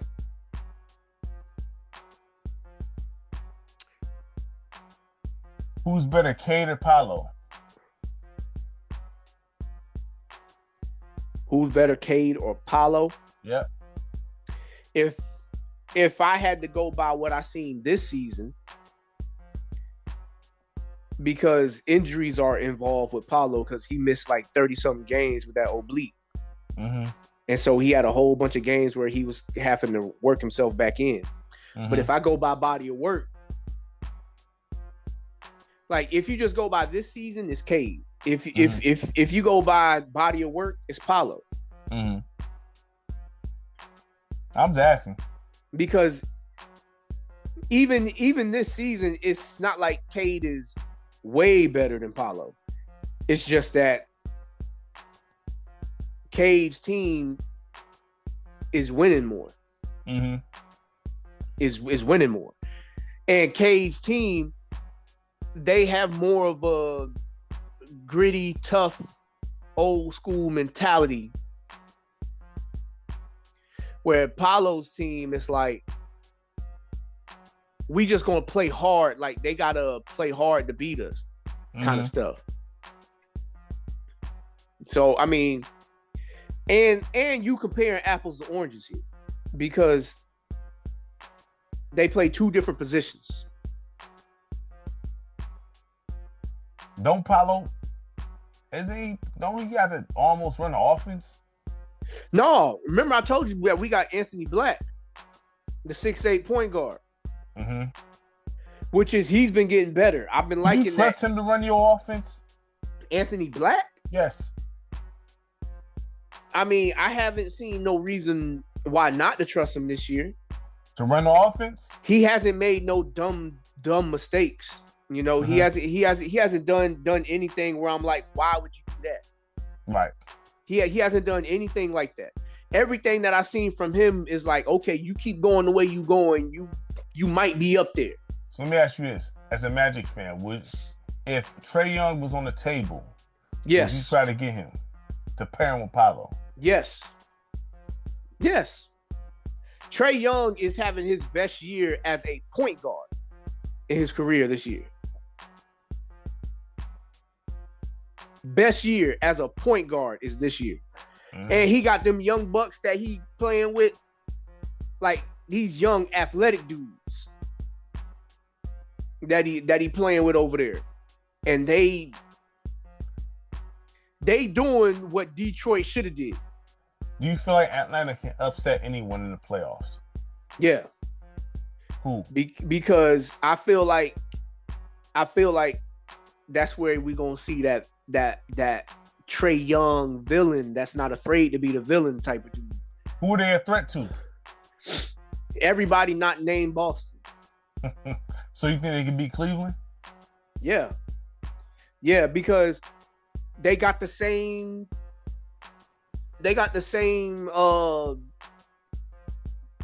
They pretty much got like the same squads. Mm-hmm. I can see Clint Capella being able to duel with Jared Allen.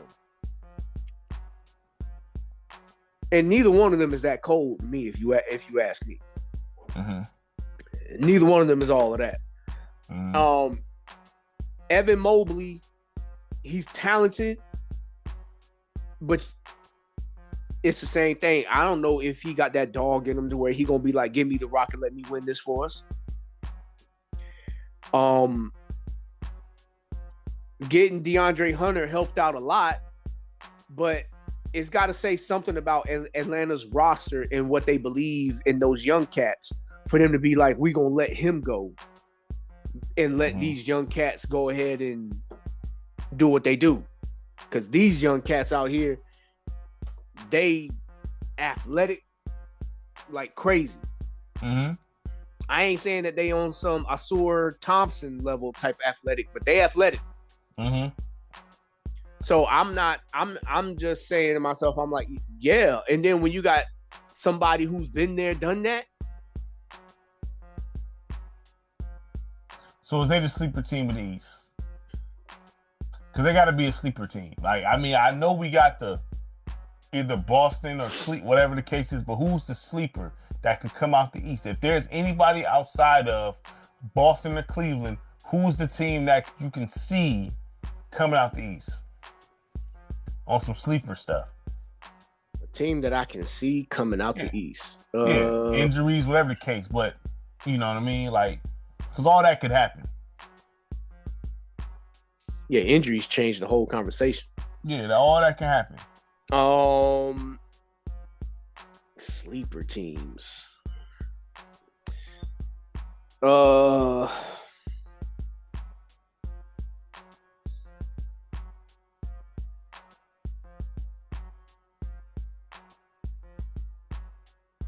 Based on what I've seen this year, there really is no sleeper team. Like, I feel like everybody is what they is. You know, I don't really like I would the only team that I would like say had a chance to be a sleeper, they kind of got worse this year. So I can't view them that way no more. But it would be the Pacers. Because the Pacers, they was the number 3 team in the league last year in the East, and they dropped this year. Yeah. And they dropped this year. I don't know how much of that had to do with my man's getting hurt and not being able, but they should have been able to move past that because they played enough basketball wisely. Right. But like the Pacers, they are a team. Like everybody knows their role over there.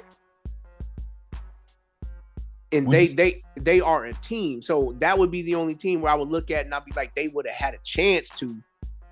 But you don't think the Knicks had a shot? Oh no, I don't believe in the Knicks.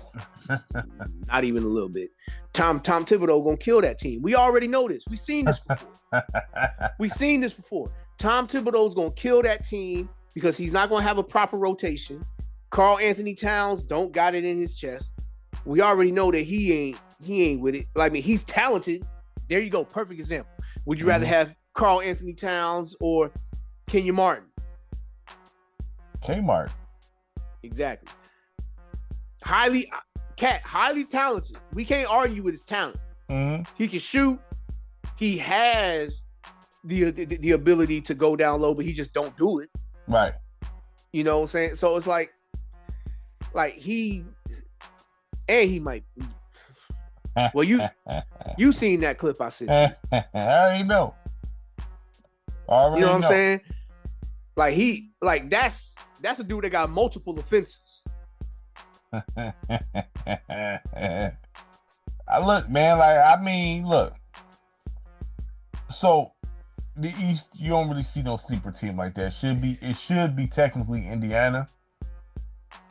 Yeah, Indiana is the team that would stand a chance, but because they got worse technically, I can't view them in that light no more. So in the West, I just want to ask this. Who do you feel like is a lock to come out the West, and who's the sleeper? I don't feel like the West is a lock with anybody.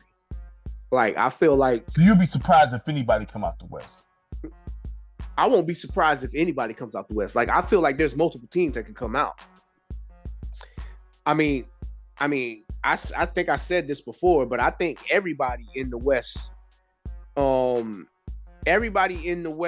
in those top 6 seeds, any one of those top 6 teams can come out the West. Oklahoma, Houston, LA, Denver, Golden State, Memphis, every last one of them. You think Golden State can come out the West? Let me ask you this. In the playoffs, who do you trust more? Shea or Steph?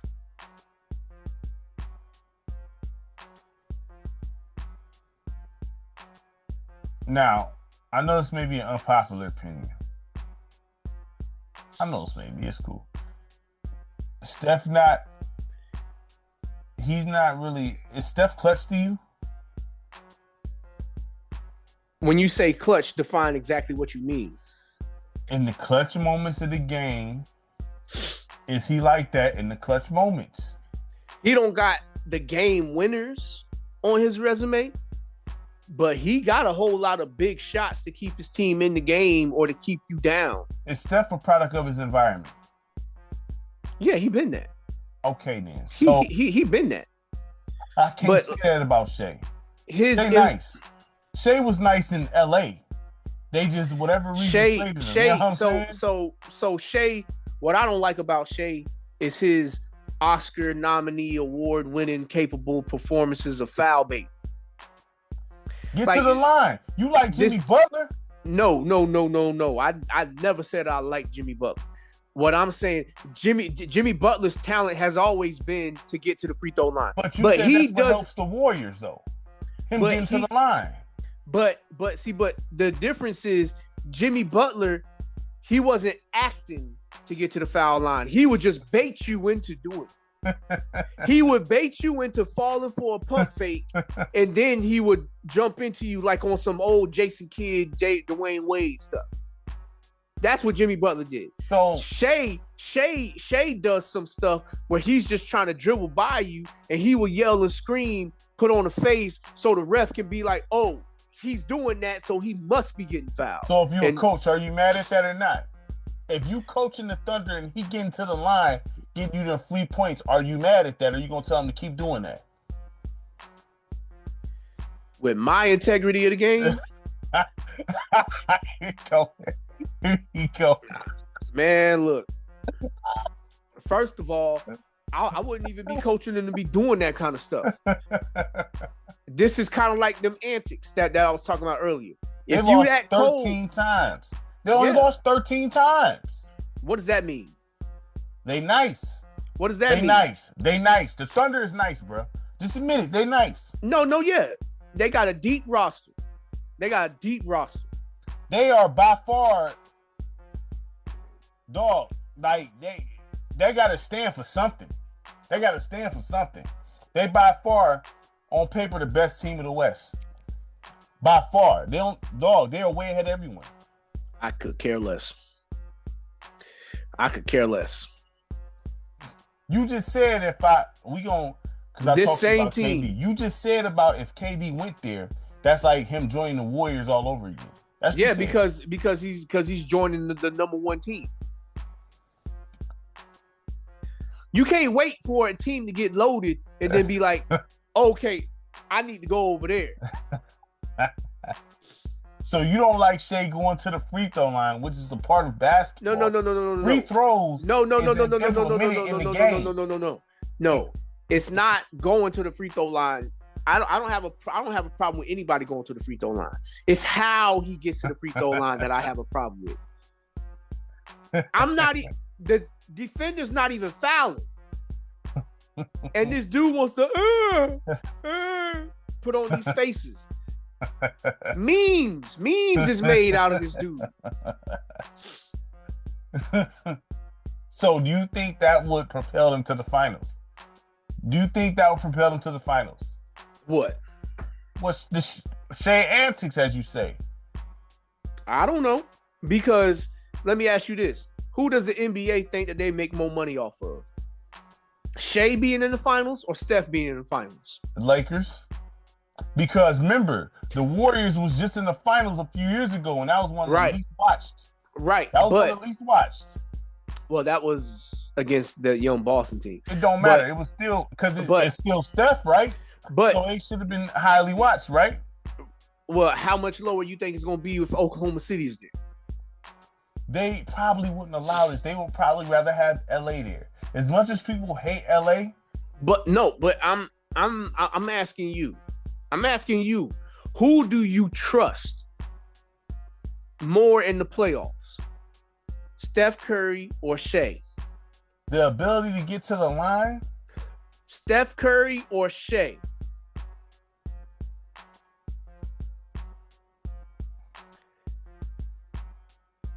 By the letter of the law, you got to take the champion. By the letter of the law, you should take the champion. You should. Now, let me ask you this question. But is there anybody? Hold on, wait a second. Because I seen a headline. Salute to Rob Parker. He said Jimmy Butler saved Steph's season. Is that true? Because you said I would agree with that. I would agree with that. So technically, I should be trusting Shea, right? If Jimmy Butler saved Steph's season. I wouldn't say that because, once again, we go back to that whole thing. Everybody needs a team, right? Yes. So before the acquisition of Jimmy Butler,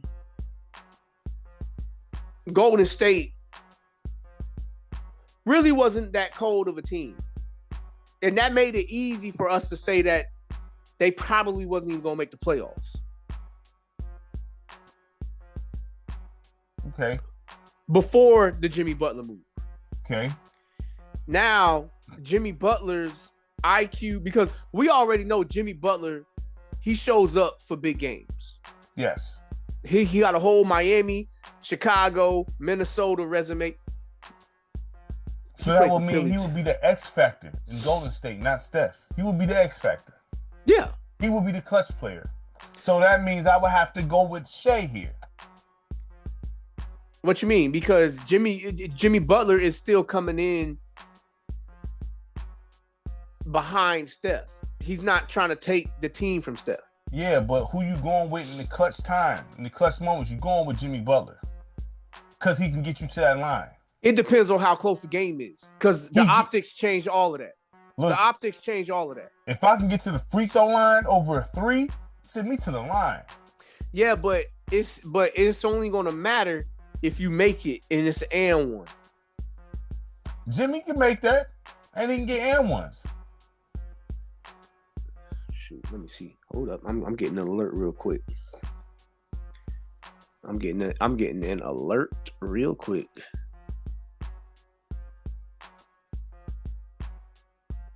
Duke up 11 right now. Speaking of, sorry to change subject, but have you been able to watch Cooper Flag? I think he cool. I'm not gonna say he overrated. I think he cool. I just think that I forget how I say it. Due to him being white, he gonna get overhyped. Like, I think he cool. I'm not gonna say Gordon Hayward and nothing like that, but you know, that I look at Cooper Flag and I think of Gordon Hayward off the top. And Gordon Hayward was nice. He was nice. And he wasn't trash. Once he broke his ankle like that, then his career changed, which makes sense. His ankle was like broke, you know what I mean? For real. Like, you seen that injury. So hey, you know what I mean? But Gordon Hayward is cold. Right. Man. He just, you know, due to the fact of Cooper Flag being white, I don't see, unless you tell me spectacular things you see from him. I don't, but salute. Well, see, you know I just seen from him from the few games that I watched. From what I've seen from him is the ability to do everything. He has the ability to do everything. Like the one game that I seen, I like that he was patient and that he wasn't trying to rush the game to him. Like, he was willing to he was willing to impact the game in other ways, like rebounding the ball, playing defense, facilitating, and then when he saw his window, then attack the game at that point. I liked when I seen that, because that's not something that every player does. Every player that's supposed to be of his caliber, that's not something that every player does. So my question is this: do you think, you know what I'm saying? I'm asking this. Do you think that he's gonna be a superstar in the league? Nah, I ain't saying all that. Or is he a role player? I see a role player in the league. I don't see superstar. I see a role player. I don't see him being no superstar in the league right now. But you know, I mean, he could reach star status. He could reach that. I can see him being on some like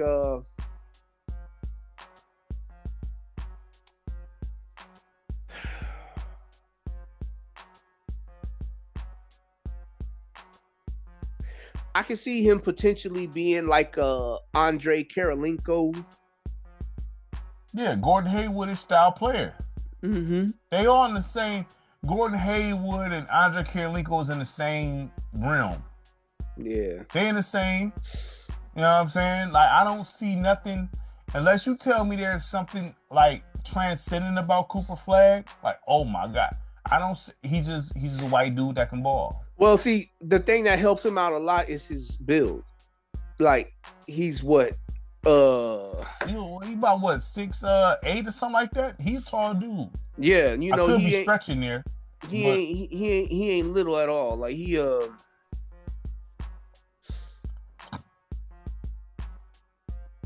6'9". Yeah, okay. He's 6'9", 205. Would you say he'd be better than Dalton Knecht? Would you say that? Do you think, from what you've seen from Dalton Knecht, and because Dalton Knecht, his issue is he not getting a shot really, but would you say Cooper Flag will be a better player than Dalton Knecht or Reed Shepherd? I would say that he has a chance to, just because he does everything else. Like, Dalton Knecht, he don't play defense. So we know Dalton Knecht's offensive capabilities is capable of being equivalent to an atomic bomb. We know that about him. Right. Cooper Flag, he got a good offensive game. But he can also rebound the ball. He can also facilitate the ball. And he can do the other things. He's willing to do the other things. And you can see it in his emotion that he wants to have a big impact on the game, one way or the other. That to me is more valuable than just the offensive scorer when you pair him with the right team. Mm-hmm. So Cooper Flag, because I seen this too. I was like, oh, okay. They're going to try to force this because I seen something about they might try to force him to San Antonio. Cooper Flag? Yeah. Because they saying that he's supposed to be the clear-cut number one player coming out this year. I wouldn't be surprised if that's the case, though. Right. I wouldn't be surprised if that's the case. I mean, because if you can do everything, that makes you really valuable. Yeah, I always thought who would be number one over him? Honestly, as far as status wise. I mean, technically, all of these on some real stuff. Like, I'm talking about status wise because I didn't see the clip, but Gilbert Arenas was talking about on Vlad how the league manipulates the draft. We know that already, though. Yeah, we've been through that. So it ain't really about who's the illest. You know what I'm saying? So on some status stuff, when they're pushing Cooper Flag, he's the dude that get the press. Who do you see that's going to be number one over him? There ain't nobody I do like my mans, though. The one black dude I was telling you. On Maryland? Yeah, I like him. I actually like him better than Cooper Flag. I like him better. Yeah, me too. I like him. Now, the only thing with him is and his name is Derek Queen. Derek Queen. Yep. Derek Queen. The only thing with him, if he would place more of an emphasis on rebounding the ball, because we know he can score. Mm-hmm. He has it all. He kind of has like a DeMarcus Cousins type. He nice. He kind of has like a DeMarcus Cousins type of feel. Mm-hmm. I just want to see him rebound the ball more. Dog nice. He nice. I like him more. You know who else I like? Over Flag. Now, you know who else I like? It depends on what my team needs. I also like I think his name is Cohen Carr on Michigan State. Mm-hmm. Cohen Carr, he looked good. I like him a lot. Now he ain't better than those two players, but I like him. To me, he has like Cohen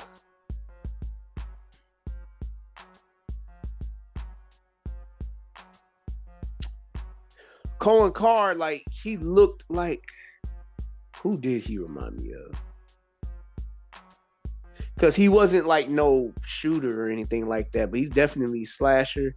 Yeah. Freaky athletic. I want to say like Josh Smith-ish. Mm-hmm. Do you think he should stay another year? I mean, shoot. If he's getting like NIL stuff, because that was one thing that they were saying, that the NIL is saving college basketball because it's helping players to like feel like they don't have to be in a rush to go to the NBA so they can develop more. Right. So for him to get like a little bit more into his offensive game, I wouldn't be mad at that. I wouldn't be mad if he decided to stay another year. But like, he can go to the league right now and come in and be like a good, solid role player. He can be like a Ron Holland for somebody else. Mm-hmm. Probably a better version.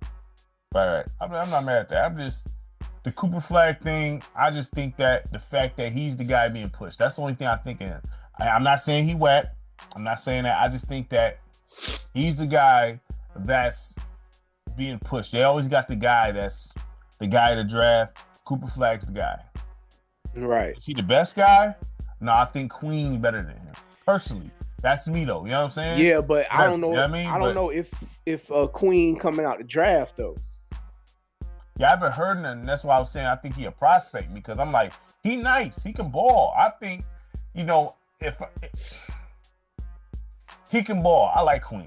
You know what I'm saying? Right. So I like if I'm a team and he was coming out, I'm taking him over Flag because all I see with Flag is a Gordon Hayward kind of guy. That's it. Or like you said, Andre Karolinko. Neither one of them was whack though. Karolinko was nice. Gordon Hayward was nice. Okay. Would you say he could be better than Mike Miller? Cooper Flag? Yes. He could be better than Mike Miller because Mike Miller's just a shooter in my mind. Because Mike Miller was cold. Yeah, but I just view him as just a shooter. Like Cooper, like once again, when you talk about comparing him to those kind of players, it's about what does the team need? Do you think go ahead. Because Cooper Flag, I can see him being valuable to a team like a Golden State. Because Golden State doesn't need another shooter. They need a Draymond Green replacement / a guy that has the size that can do everything. Now, I'm not saying that he's going to be the equivalent to Draymond Green, but Draymond, how long do you think it took for Draymond Green to like establish himself in this league? Well, that was due to Mark Jackson giving him a shot because if it wasn't for him, he wouldn't have been here. Right. He would have been out the league if it wasn't, honestly. So the thing is, I'm gonna ask you this: do you think, status-wise, do you think Cooper Flag in the NBA could get to a Jason Williams or Kevin Love status, white chocolate Jason Williams? Do you think he can get to that status, being like a cemented star in the league? I wouldn't say Jason Williams was a superstar; he was a star. Kevin Love was a star. Well, he almost was a superstar status, but he didn't get there. He was a star. If he would have stayed in Minnesota, he probably would have reached that, but he went to Cleveland, so that's kind of stopped that. Right. Do you think he can get to that status with those guys?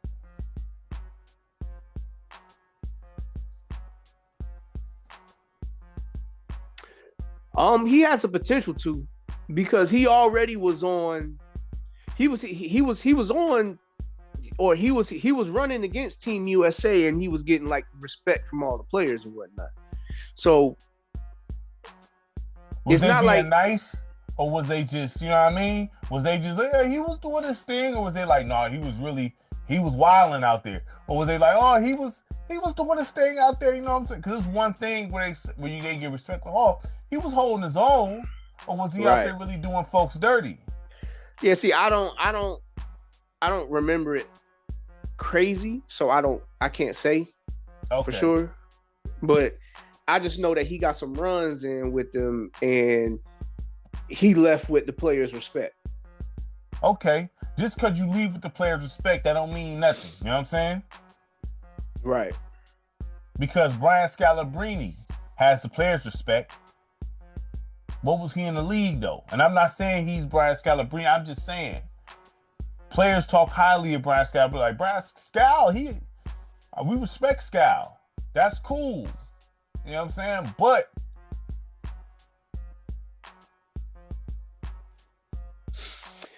I mean, look, I think Cooper Flag, he has to fall to the right role on the right team. Like, I don't think he should be, or at least I haven't seen enough from him to where I feel like he can go to a team like the Washington Wizards and turn them around. Let me ask you this. I got a question. So let's say Charlotte, if they was to draft Cooper Flag, would you give LaMelo the boot because you got Cooper Flag, or would you keep LaMelo? Oh, no. I'm not. Like I said, Cooper Flag, to me, I haven't seen enough to where I say to myself, we can start from scratch with him. Oh, so you still keep LaMelo? I'm still keeping all the offensive firepower that I got. And I'm just adding Cooper Flag to that. Oh, okay. So he a role player, like I thought. Well, I mean, so... Because if you a star, if you projected to be a star, you're willing to get rid of everything and build around him. If you're not willing to build around him, he's not a star projected. He's just a role player. Well, I mean, okay, so then let's be fair about this. How do you view Magic Johnson? Magic? He's a star. Because I'm going to say this. Because they didn't scrap the whole team and be like, all right, Kareem, your time is done.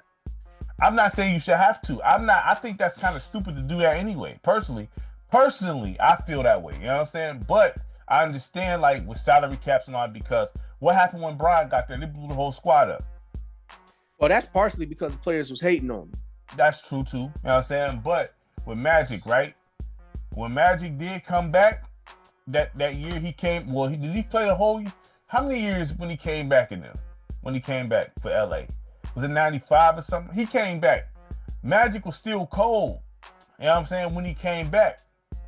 Magic shown he's still nice. Magic gets right. You know what I'm saying? It's not like Magic is not some dude that's just, no, he played on the cold squad, but Magic got busy. You know what I'm saying? He was nice. He just got fortunate enough to be drafted to LA. You know what I'm saying? It's really that simple. You know what I mean? Which is like, thankfully that saved the NBA, but like, that was at a time when people wasn't like. You can say the same for Bird. Both of them. Both had the same situation. The rivalry saved them. No, both of them was played on Hall of Fame style squads. Both of them. No. We talking about two different things right here. I'm talking. I was mentioning that about them like saving the NBA. Oh, they did say. I was talking about that earlier, actually, about how they kind of moved the needle in the league. You know what I'm saying? And Jordan kind of took it further. You know what I'm saying? Right. But Cooper Flag to me is just a role player. He will be a role player unless the league want to push him in. I just don't believe from what I've seen. I'm not hating. I just think Queen is better than him. Personally. I think Queen is better than him right now too. It just depends on like, okay, so like how you always say, you got the resources. Yeah. So what kind of work you gonna put in? Right. Because Cooper Flag, he has the tools. Yeah. He just gotta refine them, and who knows what he becomes. In my opinion, this is my opinion. I could be wrong, and I'm fine to be wrong. I think his ceiling is Gordon Hayward without injury. And that's still not bad. Gordon Hayward was cold, dog. Like, he wasn't whack, man. Yeah, but Gordon was like a pure shooter. Like, Cooper Flag is not no pure shooter. Like, Gordon Flag was a slasher too, though. But Cooper Flag, he's more everything else than just pure shooter. Like, didn't Jason Kidd develop a jump shot and he couldn't shoot for nothing? He became an actual 3-point shooter. Right, but Gordon Hayward came into the game being a good shooter. Yeah, I'm just saying a shot can always be developed. It's just the work. Right. You know what I'm saying? He has to put the work in. He got to improve. You're going to have to be able to shoot and play in the league anyway. Which is like, at that point in time, he got to have the right coaching. Yeah. In order to play in this league now, you have to be able to shoot. So that's why I say, like, well, I could see his ceiling being a Gordon Hayward kind of guy. Or even, like you say, Andre Karolinko. Karolinko could play defense. Karolinko could go get to the basket. Karolinko he was cold. Injuries hurt him. But AK-47 was nice, dog. Right, that's what I'm saying. I see more Andre Karolinko in him. Yeah, I think that could be a ceiling right there. You know what I'm saying? And that's just fine. I mean, AK-47 was cold to me. I think he had a bad back. I think his back was messing him up or something. I don't exactly remember the injury, but he had a bad injury and he had to kind of shorten his career up. But, whatever the case, he beat T-Mac, so. Listen, AK was cold. So yeah, if Cooper could get to that, hey. You're right. So I mean, I think that's his ceiling, but I feel like Derek Queen can be like DeMarcus Cousins, dog. Queen nice, dog. I think Queen can be DeMarcus Cousins. But this the thing, and this is the problem I have when it comes to the black and the white. See, folks think I hate the white. I don't. It's the fact that a black dude could be cold and not get no light. Oh, he's supposed to do this. You know what I'm saying? But then you see a guy like Cooper Flag. It's like, I mean, he cool. How come Queen not getting no press like that? I mean, well, part of it is he don't play for, because it's politics at every corner. Steve Francis played for Maryland, right? But what I'm saying is, like, Maryland is not a college football staple. On basketball? Yeah. Maryland is not a college football staple. Duke is.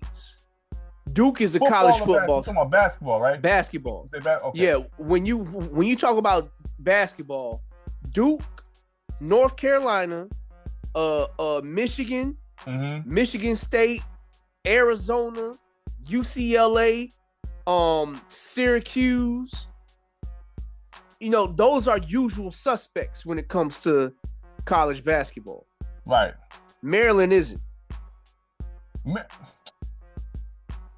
So what I'm saying is, Maryland not small time though. I'm not saying that they small time, but they just not up there. It's like the difference between it's like the difference between the 49ers, the 49ers. It's the difference between the 49ers and the Seahawks. Who means more to football? It's probably the 49ers, dog. Yeah, they got all the history. Steve Young and them and all that. Yeah, they got all the history. They got Jerry Rice. They had the Boom. They not official. The Legion of Boom and all that. That whole Pete Carroll era. Right. See, but the difference is Maryland doesn't have a Legion of Boom comp. Yeah. They don't have one of those. So that plays into it, because the league's babies, those schools that I mentioned, the league's babies, yeah, they got all the relationships built to make sure that they get maximum press and exposure and whatnot. Mm-hmm. So no, I'm not disagreeing with you whatsoever. I'm just saying, like, Queen deserves more press, in my opinion. Yeah, and if Queen decides to stay, or if he decides to go pro, I think if he goes pro, he technically could play now. Queen could be effective now in today's game. He don't need to wait. He can play now. I just don't know. Like, I want him to go to good coaching to where he ain't gonna lose, and they just try to make him into a 3-point shooter just alone. So who do you think do you think he'll fit with the Grizz? Who? Queen. Well, they just fired their good coach. Excuse me. Yeah, so I don't. I'm about to say, because I'm still waiting on more stuff to come from I'll take Queen over Jared Jackson. For real. So I don't know, because I don't. What if he fell to LA? With JJ Redick?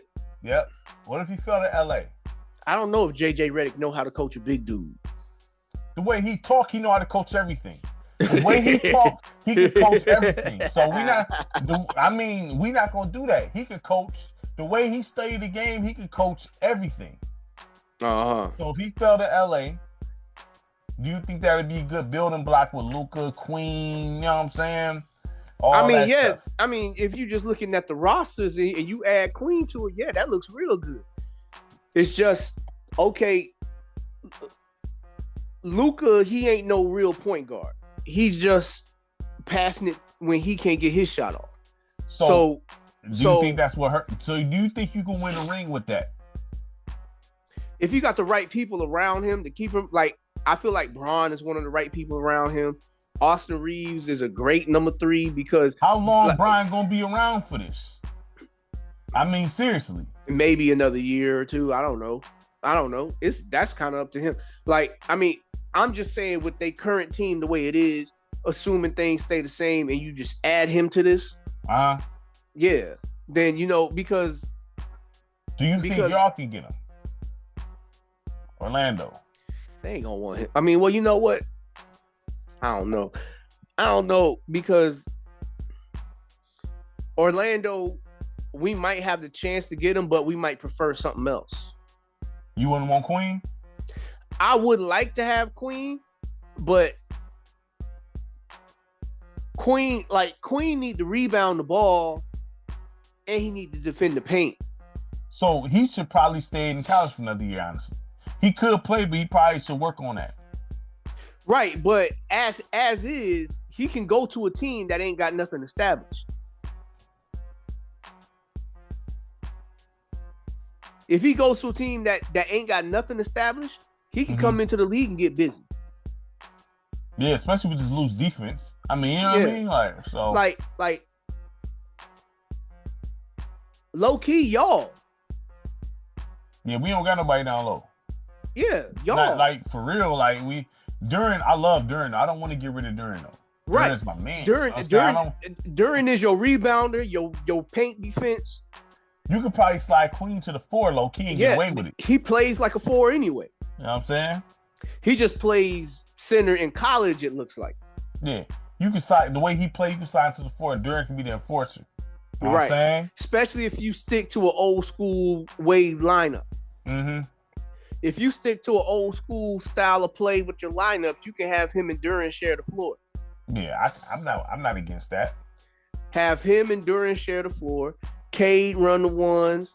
What do you do with Ivy now? Ivy is gonna be your 6th man because Malik Beasley's popping off. You need it. This is the thing. You need a 6th man. I don't mind Ivy being a 6th man because you need that. Or you have. And then I saw Thompson. Is he still starting at the 3? That could be all figured out, but that's where egos got to come and check. If we want to win, my whole thing is if you want to win, if you want to go far, you gotta. The bench do exist, and that don't mean you trash because you on the bench. Right. That means you helping the cause here. Right. You know what I'm saying? So everybody can't start. Everybody can't start. That's the whole thing. If you want to win, what are you in this for? Are you in it for winning, or just because if you're trying to win, we gotta do his best to win. You know what I mean? So, like, I can see him, with Rick Carlisle. Queen? Yeah. I mean, that'd be nice for the Pacers. I ain't gonna lie. That'd be nice for the Pacers. I can see him with Rick Carlisle. Shoot. I can see him with Atlanta. Because ever since giving up John Collins. Yeah, how long Trae Young's want to deal with this, though? How long you want to deal with this? Like, when do you want to leave?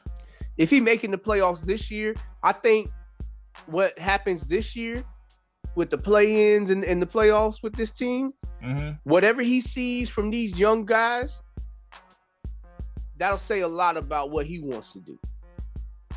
Because they already got rid of one coach, which is he was partially part of that, but under the bad influence of DeJounte Murray, I personally feel. You're probably right, because that was Nate McMillan, right? Yeah. Terrible. Right. Terrible. So I feel like that could, Trae Young is definitely a name to look out for in the offseason. Trae Young's a name to look out for in the offseason. The 2 Phoenix players, Kevin Durant and Devin Booker, because they might just start from scratch. Because if you can't do nothing with all 3 of them. Starting from scratch meaning what? Keeping Devin Booker? No, getting rid of all of them.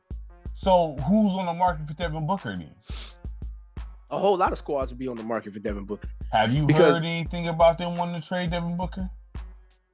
I heard one rumble that they might, because if you're gonna move on from Kevin, like how many more times you need to rebuild around him? So you ready to go all the way down to 10, 12 wins a year, right? It depends on what my return is. Because if I can get a good return, then I might not go down to 10, 12 wins a year. Like, say I can trade Devin Booker and get Scotty Barnes. Toronto, if I'm Scotty Barnes, I'll be hot, dog. Like, I don't want to go there. Like, but then again, Toronto ain't really doing that either. So, I mean, It might actually be better. Like Scotty Barnes go to Phoenix. I don't know. I mean, but it'd be Devin Booker probably be like, what? I mean, so at that point, you ain't got no say so. No, you right. If that's the case, if I'm Detroit, hey, try to get him, because the thing is, we got a dope culture. I wouldn't trade none of my like culture building players. I wouldn't do that. It'd be built around Ivy. You know what I'm saying? And then whatever else. You know what I mean? It'll be built around Ivy. Yeah, Jaden Ivey. It had to be. I'm not giving up Cade, bro. I'm not giving up Cade. Oh, you mean the trade package? Yeah. It had to be built around Ivy and whatever else. I'm not giving up. Cade is off limits. Duren is off limits. Them two is off limits, man. I almost feel like Ryan Hollins is off limits. But for a fact, Cade and Duren, I'm not getting rid of them two. I'm not. You know what I'm saying? You gonna let go of Beef Stew? I don't know at this point, because he's like a team Draymond, dog. Like, you know what I'm saying? So I don't know, but I don't think they'll want him. You know what I'm saying? He's good for us. I don't know. Now he probably be good for Golden State. If you put Isaiah Stewart in Golden State, Draymond would love this dude. You know what I'm saying? But I don't know if he fits everywhere else, because it's a culture situation here. You know what I'm saying? JB Bickerstaff let Isaiah Stewart and them run. They let him run wild. I don't know if other teams will let him do that. So the owner came out and supported him too, dog. Exactly. They let him do what he do. So he fits perfectly here in Detroit. Now, elsewhere, I don't know how that flies. So keep him here. So I don't think Phoenix even want him. I don't think that. But it depends if a trade like that would depend if Booker wants to leave. I think Booker's ready for a different scenery. I kept hearing New York for a couple years though, that he wanted to. I don't know if that's true. How can New York afford him? I kept hearing people saying that he wanted to allegedly go to New York and play there. Allegedly. I don't know how true that is, but you know. He wanted to get drafted by Orlando. Did he? Yeah. He said that the year he was coming out, he wanted to get drafted by Orlando. Would you take him? And we chose Mario Hezonja. Would you trade for Booker? I mean, y'all would have to give up Paolo. No, I ain't giving up no Paolo for no Devin Booker. I ain't giving up Paolo. They gonna ask for Paolo. And I'm gonna say, and I'm gonna act like they ain't speaking English. Would you give up Franz for him? Yeah, I'll give up Franz. Because, like I said before, they kind of pretty much take up the same spaces on the floor. Devin Booker. Now, the only thing is, Devin Booker would have to come into my team knowing that he's going to be the number 2 guy. No, he's not better than Paolo, bro. If he comes in thinking that he the man, then I'm going to be like, look, dog, he's not better than Paolo. He's not better than him. Like, don't even put your stuff in the locker. Okay? Let me ask you this question. Would you accept Carmelo Anthony mentoring Paolo? Heck yeah. He already been working out with Kevin Durant, so he needs to be working out with Carmelo. Carmelo, yeah, he does. He needs to work out with Carmelo Anthony. Because if he incorporate that Melo game, I see it a little bit. It's not a lot. Right. I see where they do somewhat of the comparisons, but he don't got the jab stepping. Melo can score in the phone booth. Literally, he only need like an inch. You know what I'm saying? Right. If he developed that, oh man. See, but Paolo's release ain't as quick as Melo's is. See, Paolo's release take a little bit more time. If he adapted that physical style, he'd be good. Oh snap! What? It's a 1-point game with 25 seconds left to go in the game. Duke and Houston. What is Cooper Flag doing? just so I can give context. Because they was up, wasn't they? They was up by 10. Yeah. So Cooper Flag, he balling. 27 points, 7 rebounds, 4 assists. Everybody else ain't really showing up. It's a Cooper Flag show.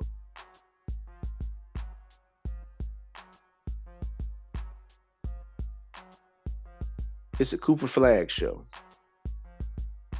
I mean, the other team ain't really doing too much neither for them to be down one. It's a defensive game. Let me see. What's his defensive stuff look like? See, look, Cooper Flag, 27 points, 7 rebounds, 4 assists, 2 steals, 3 blocks. Mm-hmm. That's what I'm saying. He does everything. Cooper Flag does everything.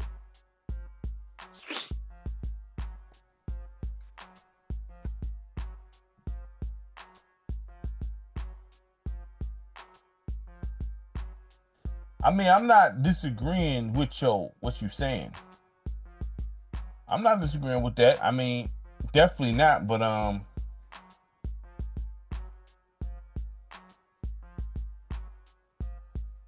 yeah, I'm not disagreeing with that.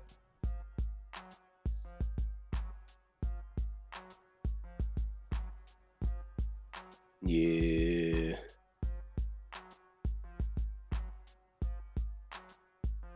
Oh, snap. The Marlins shut out the Braves. Who?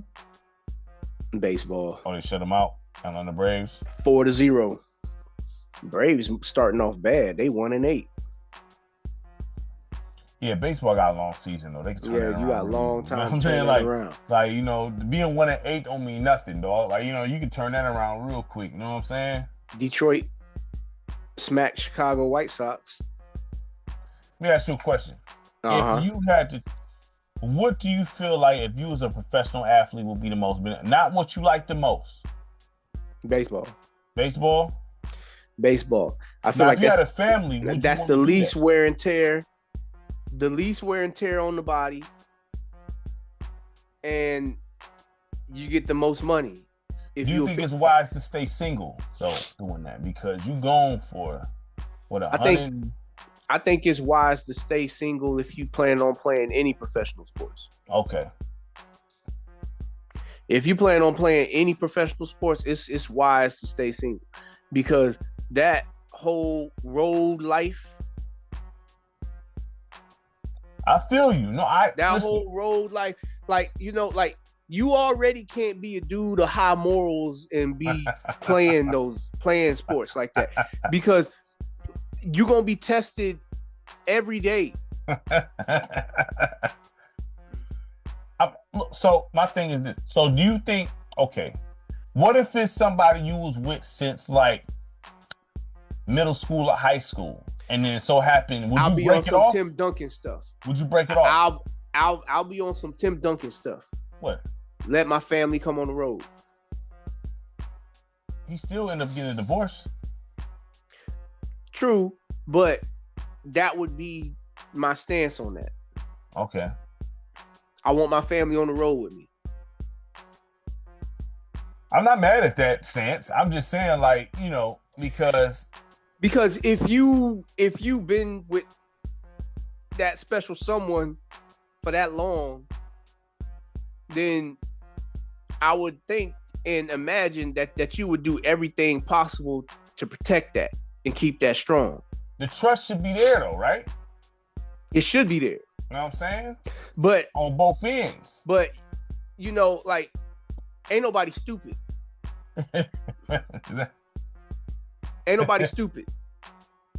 They know what goes down on the road. Yeah. You know, these girls be knowing where the team be sleeping at. They be lined up. Like, I can't. It was years ago. I seen it. It was this big old fat lineman. He was doing an interview about this on ESPN. Mm-hmm. Mind you, this is a lineman. So think out of shape, fat, all that other stuff. Probably not the best looking dude for females' opinions. Mm-hmm. But just because he's in the league and he making some money. Mm-hmm. He said, every city we go to, I got about 3 phone numbers that I can call.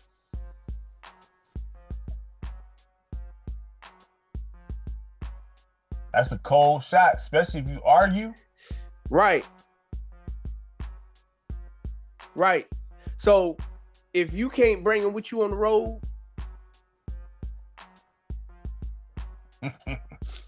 That's a cold shot. Which is at that point, you got to be willing to lose it completely.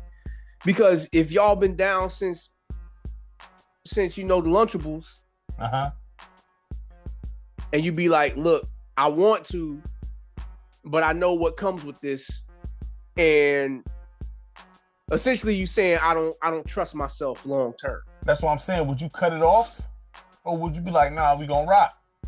Would you give up the career, or?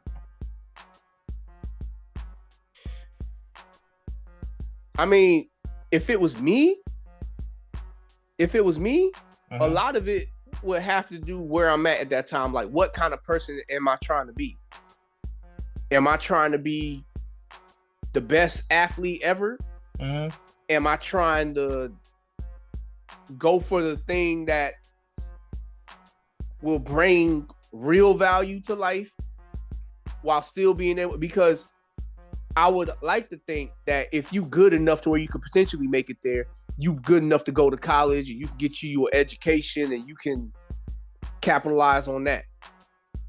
Like I would like an analyst. To be like an analyst, that don't sound like a bad gig to me. No, it's not a bad gig. What I'm saying is this, right? Because you know how these things can go sometimes. It's a gamble on both sides. It is. It's true. It's a gamble on both sides. Hold on a second. I'll be right back. Yep. Pause it. So we back. So now what we were saying was, what I was asking you is this. As far as, because it's always a gamble. It's a gamble. Period, point blank, right? Everything's a gamble. So some you've been working hard for your whole life, and it's only a little bit of slack. So it's very like, in order to get there, that's a hard, you know what I mean? And I'm talking about morals intact. And I ain't talking about, because you got some that got some decent morals and stuff like that from I stand Grant Hill and all that, you know what I mean? Got some pretty good morals and things like that. If you go in there for the right thing, like I just want to be one of the best to do this and just handle my business, you already know how spotty you can be with a female. You know what I'm saying? Especially if you're a routine person. You know what I'm saying? They can want to leave you just because you bored, or because they bored, because you too routine. You know what I'm saying? So you gonna give it your career for that? If you come across the right one when it comes to that love stuff, because you ain't gonna come across the right one like that on the, like, if you come across the right one that you feel is worth it, it's worth it to walk away. If she love you like that, she'll respect it too, because compromise got to be made on both ends. Yes, this is true, but at the same time, it's a loving thing for you to not put yourself in positions where you would be tempted to, betray. Now, if she decides to leave you, right, on some BS, would you feel like you made the wrong decision at that point? Because you know how finicky things can be. To be honest, you know how it go. On some BS, like just having some bad stuff. thoughts. On some female stuff, you already know how it go. On some female stuff. If she willing to leave you over that, then she ain't the real one. Just on some like, oh, I'm not excited enough. Because to be honest, you go through boredom stretches in relationships. Is what it is. Especially when you're trying to handle business. Everything is not exciting all the time. You know what I'm saying? Right. And a lot of them like to leave due to boredom or because things is routine. But when you're trying to get things done, it takes routine and discipline. So that's not exactly fun here. You know what I'm saying? So, that's just the reality of the situation. So when you get to them situations, I gave up this career, what I've been working for before. You came along anyway. You know what I mean? But this is what I've been working for, my dream. I gave up my dream for you. And you want to just slide on me because things is routine and discipline? Yeah, well, see, that's where, like, once again, like, they wouldn't be the real one. Would you be able to spot that beforehand? You should do everything in your power to get to know the person enough on that level to where you can see that. So you can see any signs of that. And give it as much time as it needs. Because this is probably, for most people, that's the biggest decision that they make in life. Oh, it's the biggest decision because that's sharing life with somebody, which means that can, man, listen, man, if that thing goes sour, man, that's not nothing to play with. So that's all I'm saying. Yeah, I mean, look, if she willing to leave you over some nonsense, some female stuff, like I said, she wasn't the one. But if the time that y'all are spending together, you are actually using it and taking advantage of it to actually get to know the person, you'll see signs if there are signs there to be seen. Right. That's what I think. Because there has to be some sort of security there. If I'm giving up this is a big compromise. That's not no small one. It's a big one. You know what I'm saying? Right. Especially if something I love to do, because you don't want to create resentment down the line. Because it may not. In the same token, I'm not doing that if I don't have a plan B. Like if I don't have a fallback option where I can be like, okay, I can start this business, I can get this thing going, I already see the market where we can go and whatnot, then, technically you're not financially ready. But even so being that, and I hear you on that, because most professional sporting careers on average last 4 years. Right. You know what I'm saying? On both NBA and basketball. You know what I'm saying? Like, it's very seldom there's stars there. So you can be like, listen, okay, let's say I'm good enough to get here. So whatever. Let's say I only last a couple years. You know what I'm saying? But I'm here. I can take this dough and build and use this to build something. You know what I'm saying? So you might have to go through some, you got to deal with this to get to that, though. You know what I'm saying? Like, you know what I mean? So if you trusted me and everything like that, and we love each other like that, that shouldn't be an issue. You know what I'm saying? I take this dough. We got a plan here. I go here. I'm be on the road a lot.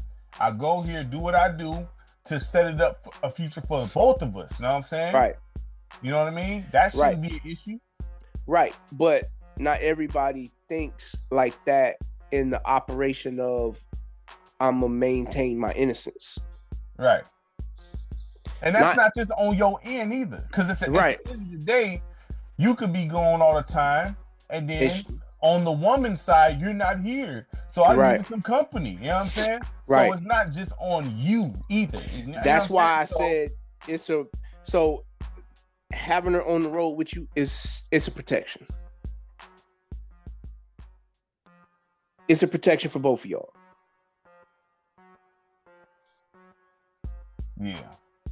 That's why it's not advised to do that anyway if you're gonna be on some like falling in love. Like okay, so like I was gonna save this for the girls when we get with them. But like Ant, like you see his current situation with is that smart? Or is what that Ant-Man is doing, he's just having sex. That's what he's doing. He's not being in no. This the thing. I blame you, a grown man, dog. Why are you doing that? Like this. See, these the things that I have an issue with, and all that. You grown. I'm quite sure you was advised. This woman is almost 40. This is a trap, fam. What is you doing? If you going, my thing is this. And if I was an Asian or whatever, if I had a son, let's say if I had a son, right? If I had a son who 19, 20, going to league, whatever the case is, or not even a league, but just going to some prominent position where he making a bunch of money. It don't matter what you doing. If you a computer geek, you know what I'm saying? But if they find out you making a lot of money, girls gonna be at your doorstep. Right. I can't stop you. I can tell you 1,000,000 times not to do this. You're gonna do it anyway because you think you know everything. But I'm gonna tell you this: you need to protect yourself while you're doing this because the repercussions is gonna be punishing. You know what I'm saying? Well, see, stop you from doing anything. But you seen what he did though. He allegedly paid her all that money for child support? Straight up. So you don't have to have a steady. That sounds to me like this. What it sounds to me like is he wanted her to get the abortion. She didn't want to do that. So he like, I'm not dealing with this kid. Who hurts at the end of the day? The kid hurts. The kid didn't ask to be here. That's two irresponsible people here. You know what I'm saying? Right. That's what I'm saying. So, yeah, you paid all your child support up front, right? Fine. But the child hurts in this situation because she don't have no father. Right. Right? So, the money don't cover that up. If you have a kid, you supposed to handle your business. You her father at the end of the day. Right. No dude is going to come in there. That's not their DNA. They're not going to care about their child that much. I don't care what anyone says. It's nature. You know what I'm saying? If the kid is not yours, it's very seldom a dude comes in and want to raise somebody else's kid. That's very seldom that happens. You know what I'm saying? And even if it does, especially at her age, it's very seldom that, I don't care, this fantasy land stuff people be on, it's very seldom that a dude wants to come in and raise another dude's child. They don't want to do that. They'll raise their own, not somebody else's. You know what I'm saying? That's just the facts, cold, hard facts, point blank. And if they somehow get a kid out the deal, they start treating that other kid funny. Not all the time. Right. But a lot of the times. You know what I'm saying? So it is what it is. The thing is, the child hurts in the situation. That's why I would say, if I had a son, look, don't get nobody pregnant. That's all I can tell you. I can tell you all the moral stuff, everything. You gonna do what you want to do because you young, your hormones racing. You gonna say all old head tripping. Don't get nobody pregnant. And don't catch nothing. Well, see, I can tell you. That's it. That's why the biggest safety valve is don't be out there living that crazy life in the first place. I agree. But you already know they're not gonna listen. They ain't gonna listen. When they got the cheese, think about it. You had a kid or a son or something. They playing football, whatever the case is. You raising what you raised in. You already know how the world get. You know what I'm saying? They all the way in Cali somewhere, you know what I'm saying, with mad money. They be like, man, Pop's tripping, man. I'm going to do what I do. You know what I'm saying? You already know that's what's going to happen. Right. 9 times out of 10. So the best advice I can give you is, dog, don't catch nothing and don't get nobody pregnant. Stay strapped with protection. Don't get nobody pregnant. That's the worst, I would say, because you stay strapped. You can lie. You can lie all you want and say you're not going to do your lying. I know you lying. You know what I'm saying? So the thing is, you get somebody pregnant, that's going to be the worst decision you made, man. You know what I'm saying? Seriously. And and Ant got like how many baby mamas he got now? I don't know. He got a few of them already. A few. Yeah, he want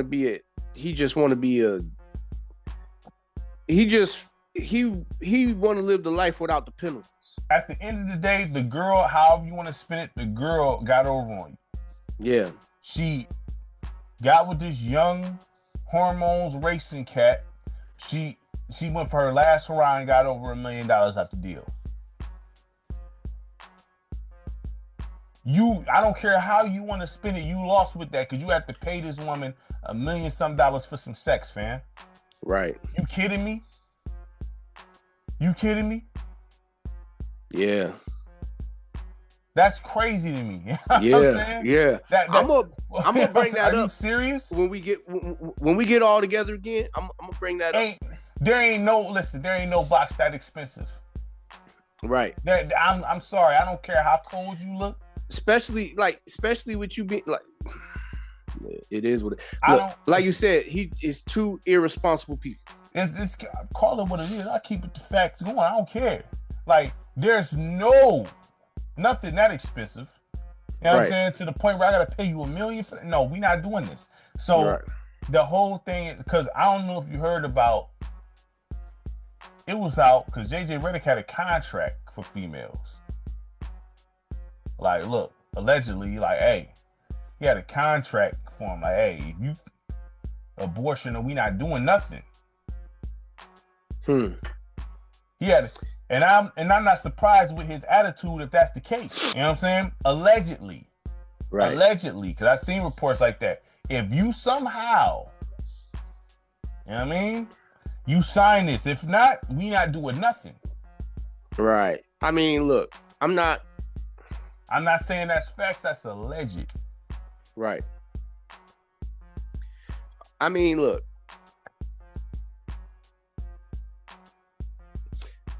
Just don't live. I mean, the best thing to do is just not live that lifestyle. And that's easier said than done. I'm not saying which is easier said than done. Which is like, if you gonna be out at all doing that, just stay strapped. There's nothing wrong with having a routine, boring life. Right. There's nothing wrong with it. You live longer like that. You live longer like that, y'all. You can make it to an old age doing that. You know what I'm saying? And just because your life is routine doesn't mean it's going to be boring. No, you can live. Listen, routine and structure is good. Discipline is good. Spontaneous is not. Being spontaneous to get your head blown off. Right. Seriously. You know what I'm saying? Because you don't know, you could be messing with somebody's wife. That's the worst thing you can do. See, these are things. See, I was gonna actually make a freeze corner on that. Like, people sleeping with folks' wives and trying to like make it like it's cool or messing with someone's woman. You don't do that. That's the stupidest thing you can do. Messing with somebody's woman. That's stupid. Right. You shouldn't do that. There's no strike. Who's the football player that's doing that all the time? You know what I'm saying? What's his name? Is it the one Cardi B allegedly messing with? The one Cardi B allegedly messing with? I don't know. I don't keep up with them. I know Steve. I know Steve got caught messing with somebody's wife. He called. Oh, I'm sorry. Huh? See, there's no good reason to mess with somebody's woman. Women outnumber men in the world. Right. They outnumber them. Okay, you don't need to mess with somebody, especially when you got paper. If you got paper, you got access to a lot of women. Why can't you go mess with why can't you go deal with somebody single? You know what I'm saying? Why do you have to mess? But dudes be on that competitive stuff, marking territory and all that. That's what they be on. You know what I'm saying? Once you get older, you realize that's not wise. Messing with someone's wife is the most dangerous thing you can do. Yep. That is the most dangerous thing you can do. Messing with somebody's wife? Yeah, because now the husband can come at you with... You don't mess with nobody's wife. Right. You don't know the sacrifices that guy had. This is the thing. The sacrifices that man made. He gave up things. He does things for the sake of his family only. You know what I'm saying? So that type of betrayal is some other stuff right there. You know what I'm saying? Right. To know that,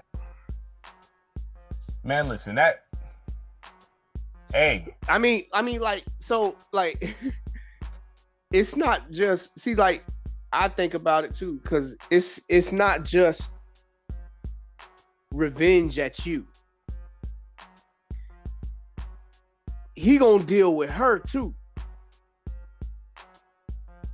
And see, and this one thing too that's why you gotta figure out what's going on. Because see, the thing is, you have to figure out what's going on because you don't know if he knew or not. Now, 9 times out of 10, he ain't gonna know most of the time. Now you got some slime balls that be like, yeah, you know what I'm saying? Go ahead. Yeah. Just make sure he pay you. But if he didn't know, then how do you deal with that situation if the guy didn't know legitimately? If the guy didn't know legitimately, yeah, you pretty much at his mercy. Now, because you rich and you got money, you can pay for certain protection. Right. But a straight bullet don't know nobody. So, because if the guy didn't know that he was messing, if he was under the impression like, yeah, I didn't know she had a husband or something. I didn't know. You know what I mean? I didn't know. That don't change. But look, the same way that you got all the millions of dollars, you can pay for an investigation on anybody that you that you plan on messing with. Yeah. You can be like, hey, look, her name is this, blah, blah, blah, blah. I met her here. Yeah. Research that. Yeah. I'm not disagreeing. I'm just saying don't mess with people's woman, because that's that kid stuff. We're like, yeah, I mess with your... See, boyfriend, girlfriend, that's different because, like, fine, I just dump you. But when you married, you done committed last names, kids, everything in each other. That's a different type of commitment, dog. Right. And it's an unnecessary one, like you said. You didn't have to do that. Yeah. There was plenty other options. I hate to say it that way, but there was plenty other options. What you mean? Like what? What you mean? Like you didn't have like to do you what? said, you didn't have to mess with somebody that was married. Oh yeah, you could have just like, you know what I mean? There's plenty other options. Like my whole thing is this. I always said this, like it's like when I grew up seeing certain things where it's like a girl and mess with they man's homie and on some get back stuff. It's like, did you have to do that? You could have did it with a stranger. Right. And that could have been more so forgivable. Not saying that it could be, but it could have been, you could have probably worked that situation out more, but you created more problems here. But the thing is, this is why you shouldn't do it at all. Because you open the door, because you don't know what that person got, if they clean or not. That's of course. And so, why would you open and then say they don't got nothing, right? But you get pregnant. They pinning on you. Next thing you know, like, they pinning on you. Next thing you know, you could be the new. You could be the next episode of Maury. They pinning on you, bro. Like, listen, let me tell you something, and this is the truth. And I don't care nobody say, folks to get upset at me. Women are the most skilled liars. Oh yeah, they are skilled, and that's why if you ever heard my wife say I get upset when people cry, I get very upset because that's a manipulation tactic. I hate that. You know what I'm saying? If there's an issue and I know you wrong, you start crying, and you don't keep pisses me off because you trying to manipulate me, man. I can't stand that. Now don't get to crying now. You know what I'm saying? I don't want to hear the crying. So I dealt with that growing up when it came to females. They get to crying, knowing they wrong, and try to string at your heart. No, you wrong. Don't try to, you know what I mean? They will put the biggest lie on you. And then, you know what I mean? I didn't see that happen. You know what's crazy? I think paternity, I think over 50% be like, if it don't be theirs half the time. I'm sure. But like, that's where I said what I said when we had that one episode where we was talking about, I was like, look, paternity test should be mandatory at birth. It should be. But you know, if I feel like stuff like that's a big situation, that's not, because you should go to prison for lying about that. To hijack somebody's life. Right. All that money they paid, because some laws you could just sign somebody's name on a birth certificate and that's that. You know, in some states, whatever the case is. So you put me on child support. I'm paying for years upon years. Say, for instance, I paid for 10 years child support every single month, and it varies due to your income. 10 years straight, I had to do this. It comes out this child not mine. Nah, you can't. At that point, I think you can't give the person time back, but you should be obligated to pay that person back. Oh yeah. And interest. That should be a debt, 100%. That's a debt that you have.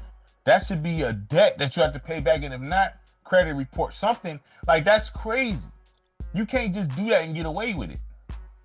Right. And a lot of them, you know, they talk about the guys' lies. No, them ladies have some huge lies. They lie about some huge stuff. Right. You know what I'm saying? And it's like, that's why I'm like, well, when it comes to that, you got to be super sure about certain things, because sometimes ladies, they have like they cold on the chameleon act. They cold with it. Yeah. So my dad always told me, like, he was always like, he would say, like, yeah, they say men are dogs, but women are foxes. And when you think about the characteristics of a fox, they very sneaky. They don't want you to see them do anything. They like to do their things without you knowing what they got going on. Listen, that's facts. I've been through enough to know. I done seen it. I've been on the receiving end of scandalous things. It's like, I've seen too many things to know that no matter what, as the guy, you're going to be the bad guy. Even when they're wrong, you still the bad guy. Because you called them to do whatever they did. No, that's where I get upset at. I didn't cause you to do nothing. You did it because you wanted to. You know what I'm saying? Well, you did it because you wanted to. And that's fine. You know what I mean? So they're great, amazing manipulators. I mean, outstanding. They came out the womb like that. You know what I'm saying? So it is what it is. But that's why I say, like, well, you got to be careful and really be sure if you're going to throw away your career for a master manipulator. Right. You got to be, this is what it is, because you got to really be, because you really giving away something that, especially if you worked your whole life for, something you wanted to do as a baby. Oh, I've always wanted to do this. And then you meet a woman, and then it's like, a woman can change your whole trajectory and have you out of character and everything, not being yourself and all that stuff. Yep. So you don't want somebody taking you from who you are. You know what I mean? Right. With this person, if this person don't accept you for who you are, then forget all that. I don't care, because lust is a strong thing. Lust is strong. Yeah. Absolutely. Lust to how you thinking you loving, like, lust is a cold piece. You know what I'm saying? Yeah. Absolutely. It almost feel like some spiritual type stuff. That's how bad it is, in my opinion. You know what I'm saying? But it's like, man, you gotta be careful with that. I mean, it's just a tool of tearing life apart. Lust is a cold piece. It's temporary enjoyment to tear life apart. Right. Whether you got a family and you tearing your family apart, or whether you got a good health and it tears your health apart.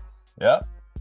Or say you don't do you happen to be fortunate to not receive either one of those, but now your self-respect is torn up just because folks know about it. Yeah, exactly. I mean, it's tough, but what? There's nothing wrong with being so-called a square.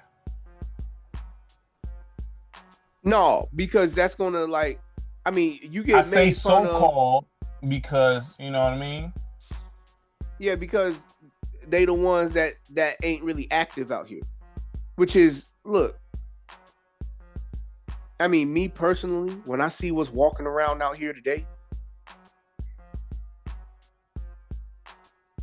would you want to be active with what's going on out here today? No. I mean, that's my personal opinion on. I mean, I'm saying, like, if I was, say I was the next 18-year-old that's about to graduate high school, and I see what's going on out here, like, I ain't trying to be mixed up with multiple versions of the same thing out here. Nah. I mean, look, at the end of the day, it's no, you don't get no for real satisfaction. You gonna get sick of, I tell people, you gonna get sick of being played, dog. Or you gonna eventually want something real. It's nature. That's why people get attached to pets. Because they want to really feel, no, for real, they want to really feel loved and want a real companion. You know what I'm saying? Seriously. And pets will be loyal to you whether you a dirtbag or not. Exactly. That's why I always looked at, I'm not saying anything is wrong. Like, I be having thought, it's like a person say, oh, a dog is loyal to a fault. Yeah, you could be a POS and it's still loyal to you. You know what I'm saying? You still gotta treat another person correct. You can't just treat somebody like trash and think they homie loyal to you. You know what I'm saying? That's not how things work. You know what I mean? That's some selfish stuff. Right. But at the end of the day, one thing humans always want, they want companionship. Right. Because they say in prison, the worst thing ever is to be in the hole where you're not even interacting with nobody. You know what I'm saying? You just in that room dolo by yourself. You go crazy in there. You want companionship. And I notice as the years go by, when I look at certain things, people want to settle for less. You have these super high standards here, but then the older you get and you see your mortality, you want to settle for less just to have somebody next to you.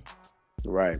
Versus if you was just humble in the first place, you would have had somebody with you and you could agree with that person. No, I'm serious. Yeah. No, you're right. I ain't saying that you're wrong. I'm just laughing at it because it's the funny thing about it, it's the same cycle on repeat that folks don't learn nothing from. Mm-hmm.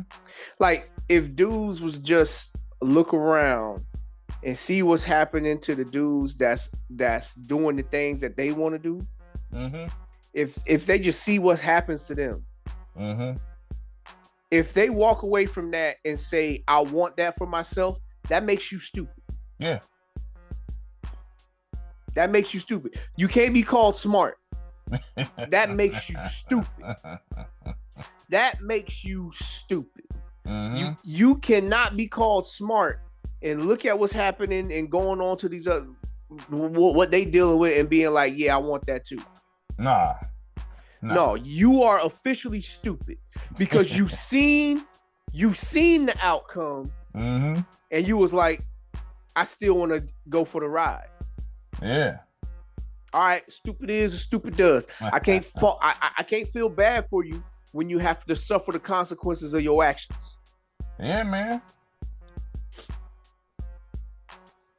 Yeah, I mean, look, man, like,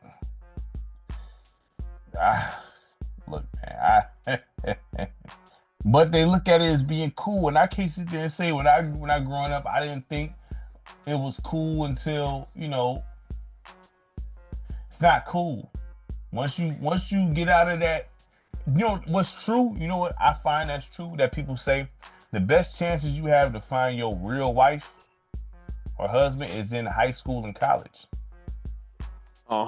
Those are the most optimal places. Like that's the optimal. You know what I mean?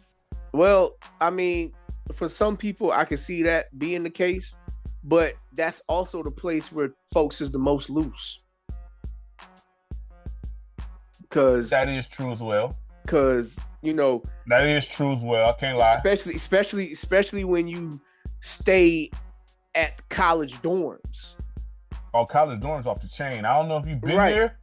No, I ain't never been there personally myself, but I know experiences from other people that I know. I used to hang out at the dorms. Mm-hmm. Crazy place, dog. Right.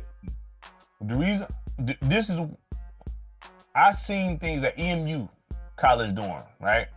When I used to hang out there with my homeboy, we used to go there and play basketball all the time. I used to go there, we coop at night, boom. They was on the freshman girls like vultures, and they invited it, a lot of them. They come out, go to the lunchroom, and they pajamas. Busty. Okay? You know the rest of the visual. You know what I'm saying? Right. And these dudes is on them like vultures, man. And you know that's another thing. That's another thing. When you going out about and you say you got to handle some business or whatnot, put on some clothes, man. Don't do this in your pajamas. Because the view of just seeing people out in public, out and about in their pajamas just makes me feel like they ain't bathed. I can see that. It just makes me feel like they ain't bathed. They just got up and said, oh, I got to do this. Let me roll. I can see that. Like, you probably ain't brush your teeth or nothing. But I can also see being in the dorm room where the lunchroom is just down the elevator, right? Probably got out the shower, whatever case, boom, boom. I'm about to go to get the dinner tray real quick. Don't that cut off at a certain time?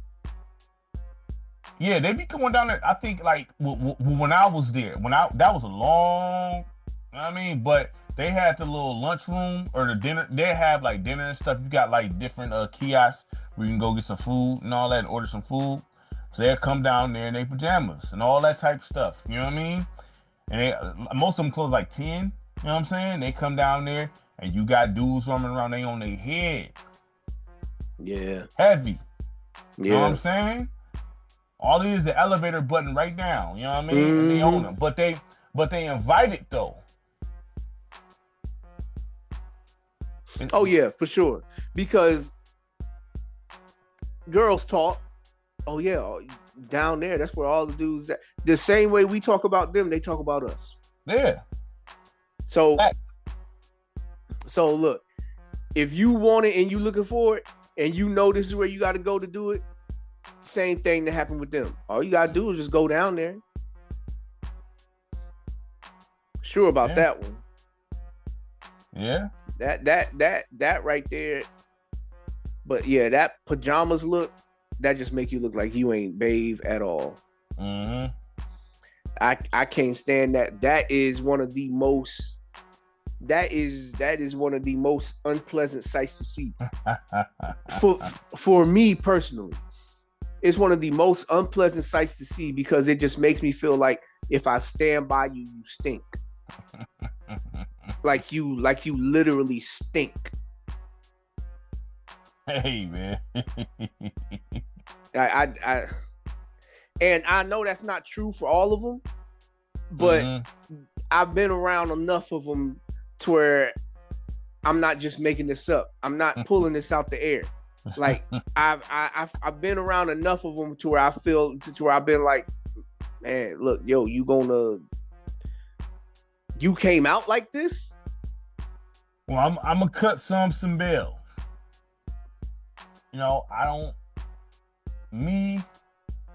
I've avoided certain, you know what I'm saying, the women I've been around growing up, their hygiene they made sure, if anything, hygiene was on point.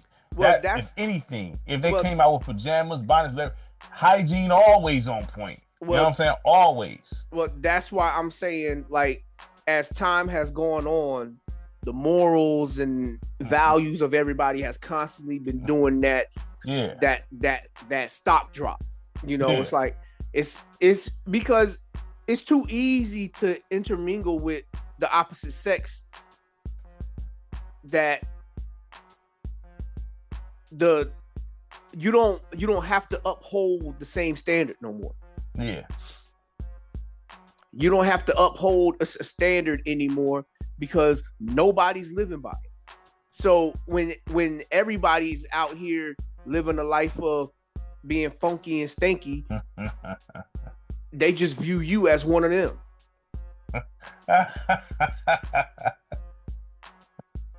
And then look at you like you got the problem because you smell it. Hey, look, man, like I said, you know, I feel you, though. One thing I said, growing up, if anything, the ladies that I know, hygiene is the key, period. Like, there ain't none of, that's the key. And then you got the sloppy ones, like the sloppy ones that, you know, you can't say nothing about them in this day and age, but the ones that's like heavily overweight, and then Amazons? Is that what they call them? The tall ones, like the fat slobby ones, like that be wearing stomach exposing shirts and stuff like that. Oh yeah, them type of females, those the ones that growing up, for whatever reason, those women was the ones that I get approached by heavily. I mean heavy. No, I'm serious. It was terrible. Like, I mean, I told my wife, I'm like, man, for whatever reason, them they come at me like a dude. You know what I mean? Like, hey. Like, I'm good, dog. Like, you know what I'm saying? Like, but then I had bad experiences with them. what I'm saying? A lot. But I mean, hey, but you already know we in a sensitive time. You can't even really, you know what I mean? Keep it a bean no more. So, but this the thing though. This the thing. They can say whatever they want to say about you. You just can't say that about them. So they can say whatever they want to say about you as far as your height, your weight, your whatever the case is. If you mention one flaw, you're deemed as a homosexual. Or you don't like women, or this, that, and the third, right? That's usually what the case is.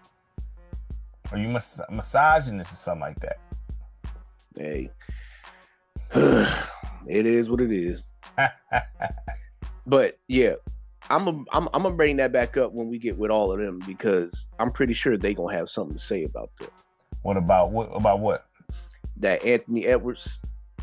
They may or may not. I don't know.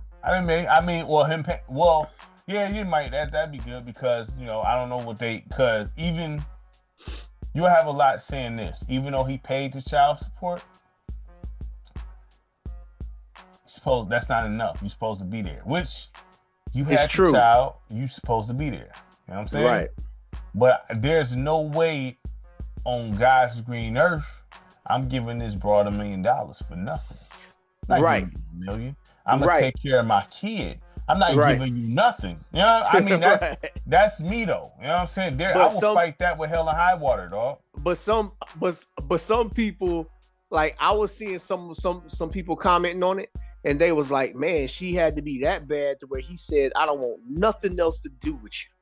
Well, that could be some truth to it. Go ahead. But like, you got to play your part. Like, you want to have your cake and eat it too. Who? And yeah. Meaning? Because giving a girl $1 million ain't no cake. You give no.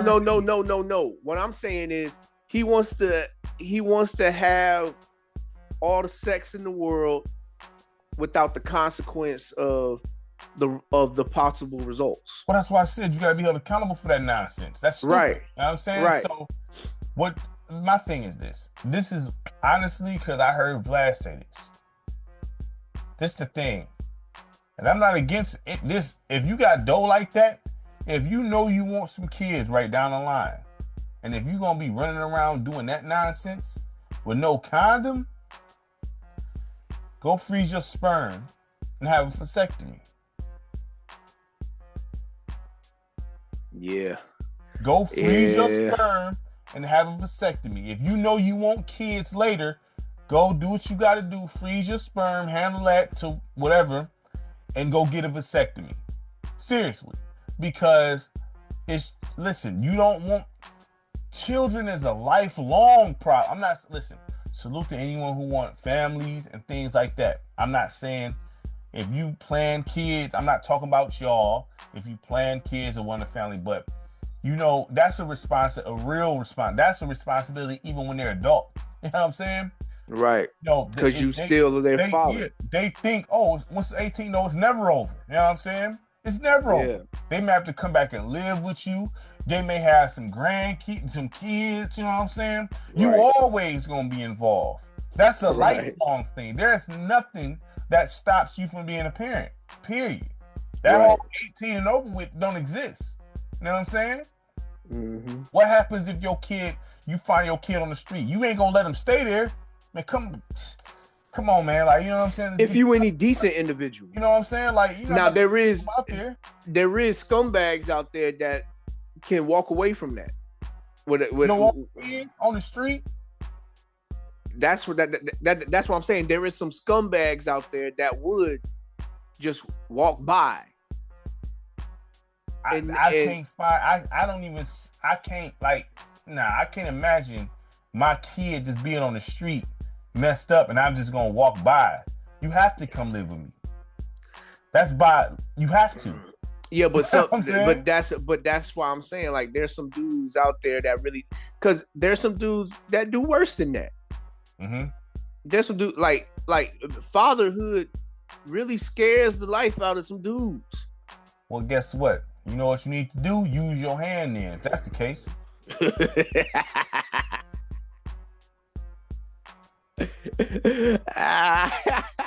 If you don't want to get the clip, use your hand. I'm serious. Because a baby comes from this. That's what I'm dead serious. Unless that lady got her tubes tied, whatever the case is, the baby comes. That's just the real raw reality. You know what I'm saying? Right. That's facts. That's not no feelings. I'm kicking facts here. If you don't want to deal with the baby, if you can't handle that, you know what I'm saying? Because my thing is, if I got a kid, I'm in the building. Whether I want to be in the building or not, I'm in the building. Right. Because it's my kid. I cannot allow you to be. I'm gonna do everything I can to make sure you straight. Now I'm gonna show you the way, but I'm gonna make sure you're not gonna be on the street out here passed out on the cement, dog. You can't. I'm gonna do it. I'm gonna show you some tough love and all that, but I'm not gonna let you sleep on the concrete either. Right. I mean, well, just think about it. There's so many other family members out there that, like, when you think of all the homeless and the people that's on the street, they got families. They didn't just appear there. They got families there. They got cousins, brothers, sisters, mothers, fathers that's still alive that know that they in that situation. Right.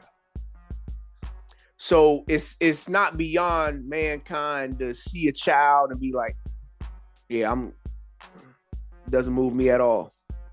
Right. Yeah. It's not beyond them at all.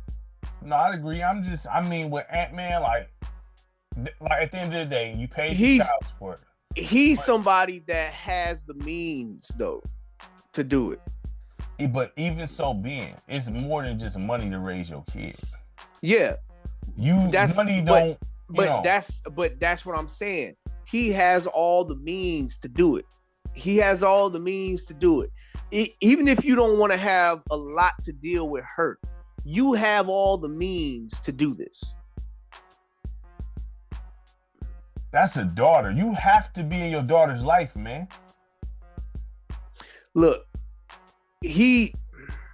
a daughter. But see, this is why NBA players need real vets in the locker room. Vets be on some BS they self when it come to that stuff. Yeah, true. But what I mean is, like, good men vets. There ain't, because if we being honest here, there ain't no Grant Hills walking around.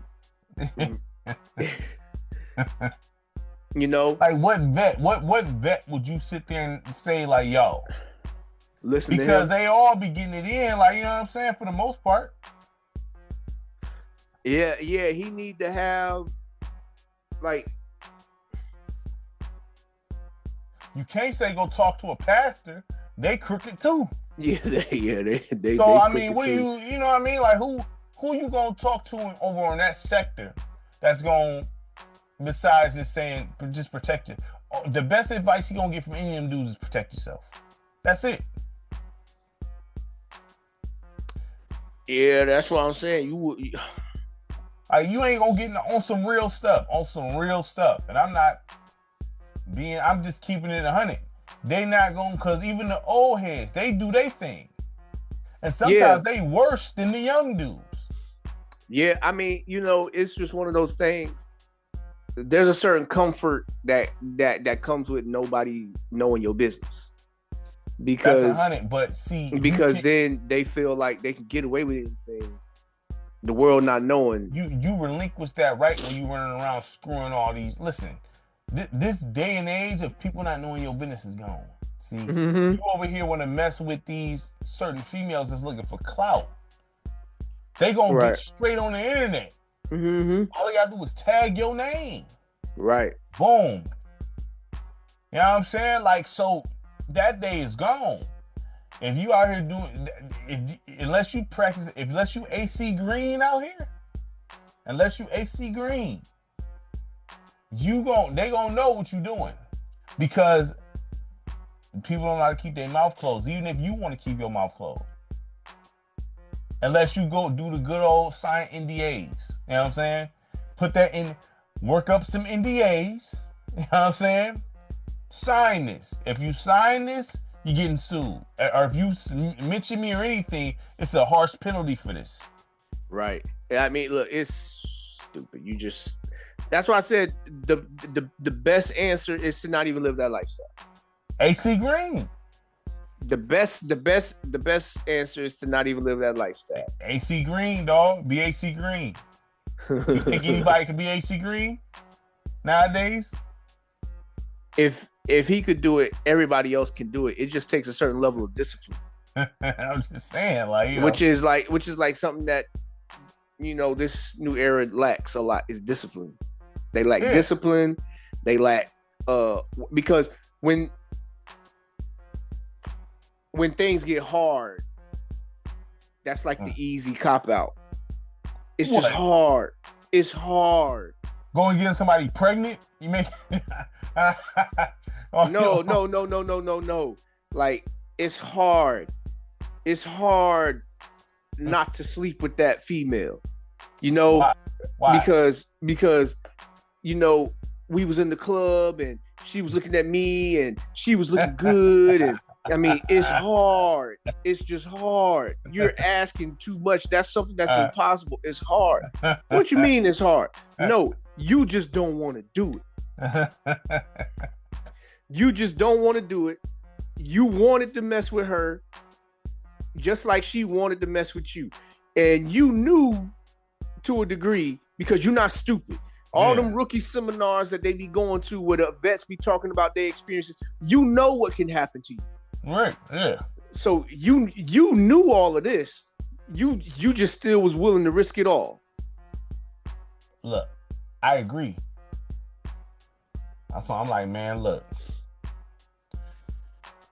I just, you know, I just don't agree. I agree with paying the child support, but you still should be there. Because this is the thing with paying the child support. You gonna have to, if you taking care of your daughter and handling your business, you gonna have to spend cheese anyway, dude. Like, you ain't about to escape not spending, you know what I'm saying? Right. You gotta set her up, you know what I mean, for the few, all that. So you gotta take care of your business. So that money should be no object when it comes to your seed. So forget all that. And you don't want her dealing with somebody like you. No, look, I think, personally, in my opinion, I could be wrong because people's heartless. I feel like that'd be a regret because from what I know, the dudes that I don't know what it's like to have no father. I'm not no father, but no daughter. I don't know nothing about that, but I do know the feeling I had when I was dealing with my niece. You know what I'm saying? A feeling of automatic protection. That's just my niece. Right. To make sure my niece is straight. Right. I want to tear somebody's head off for my niece. You know what I'm saying?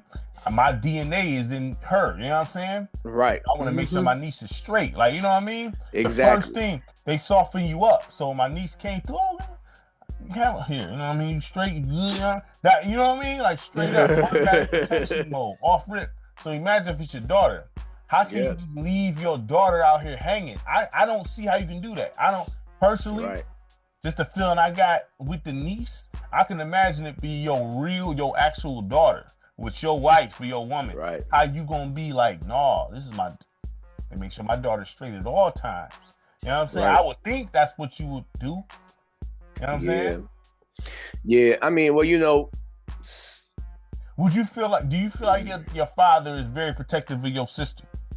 Oh, heck yeah. Exactly. You know what I'm saying? Oh, heck yeah. To this day, if my father was to hear something about an argument that happened between my sister and her husband, he gonna like automatically be ready to go. Mm-hmm. And that's like having the same commitments that I do. Right.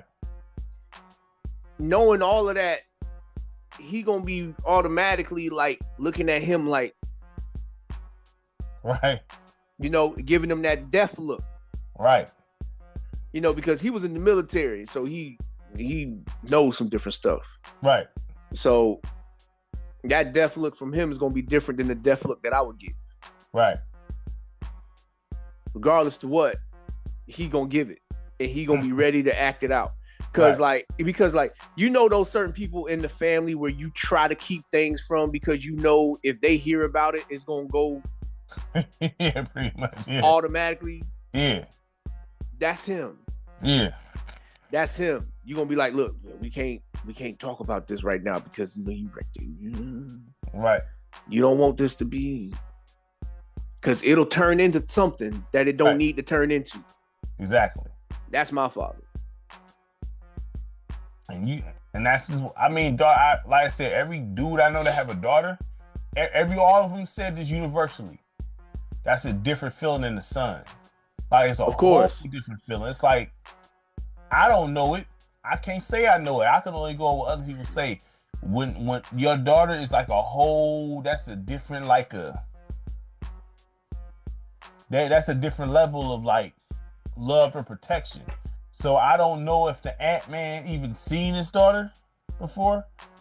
I would like to think that if he's seen and held his daughter, his tune is switched. But I don't know if that happened or not. Man, look. On some humane stuff. You know what I'm saying?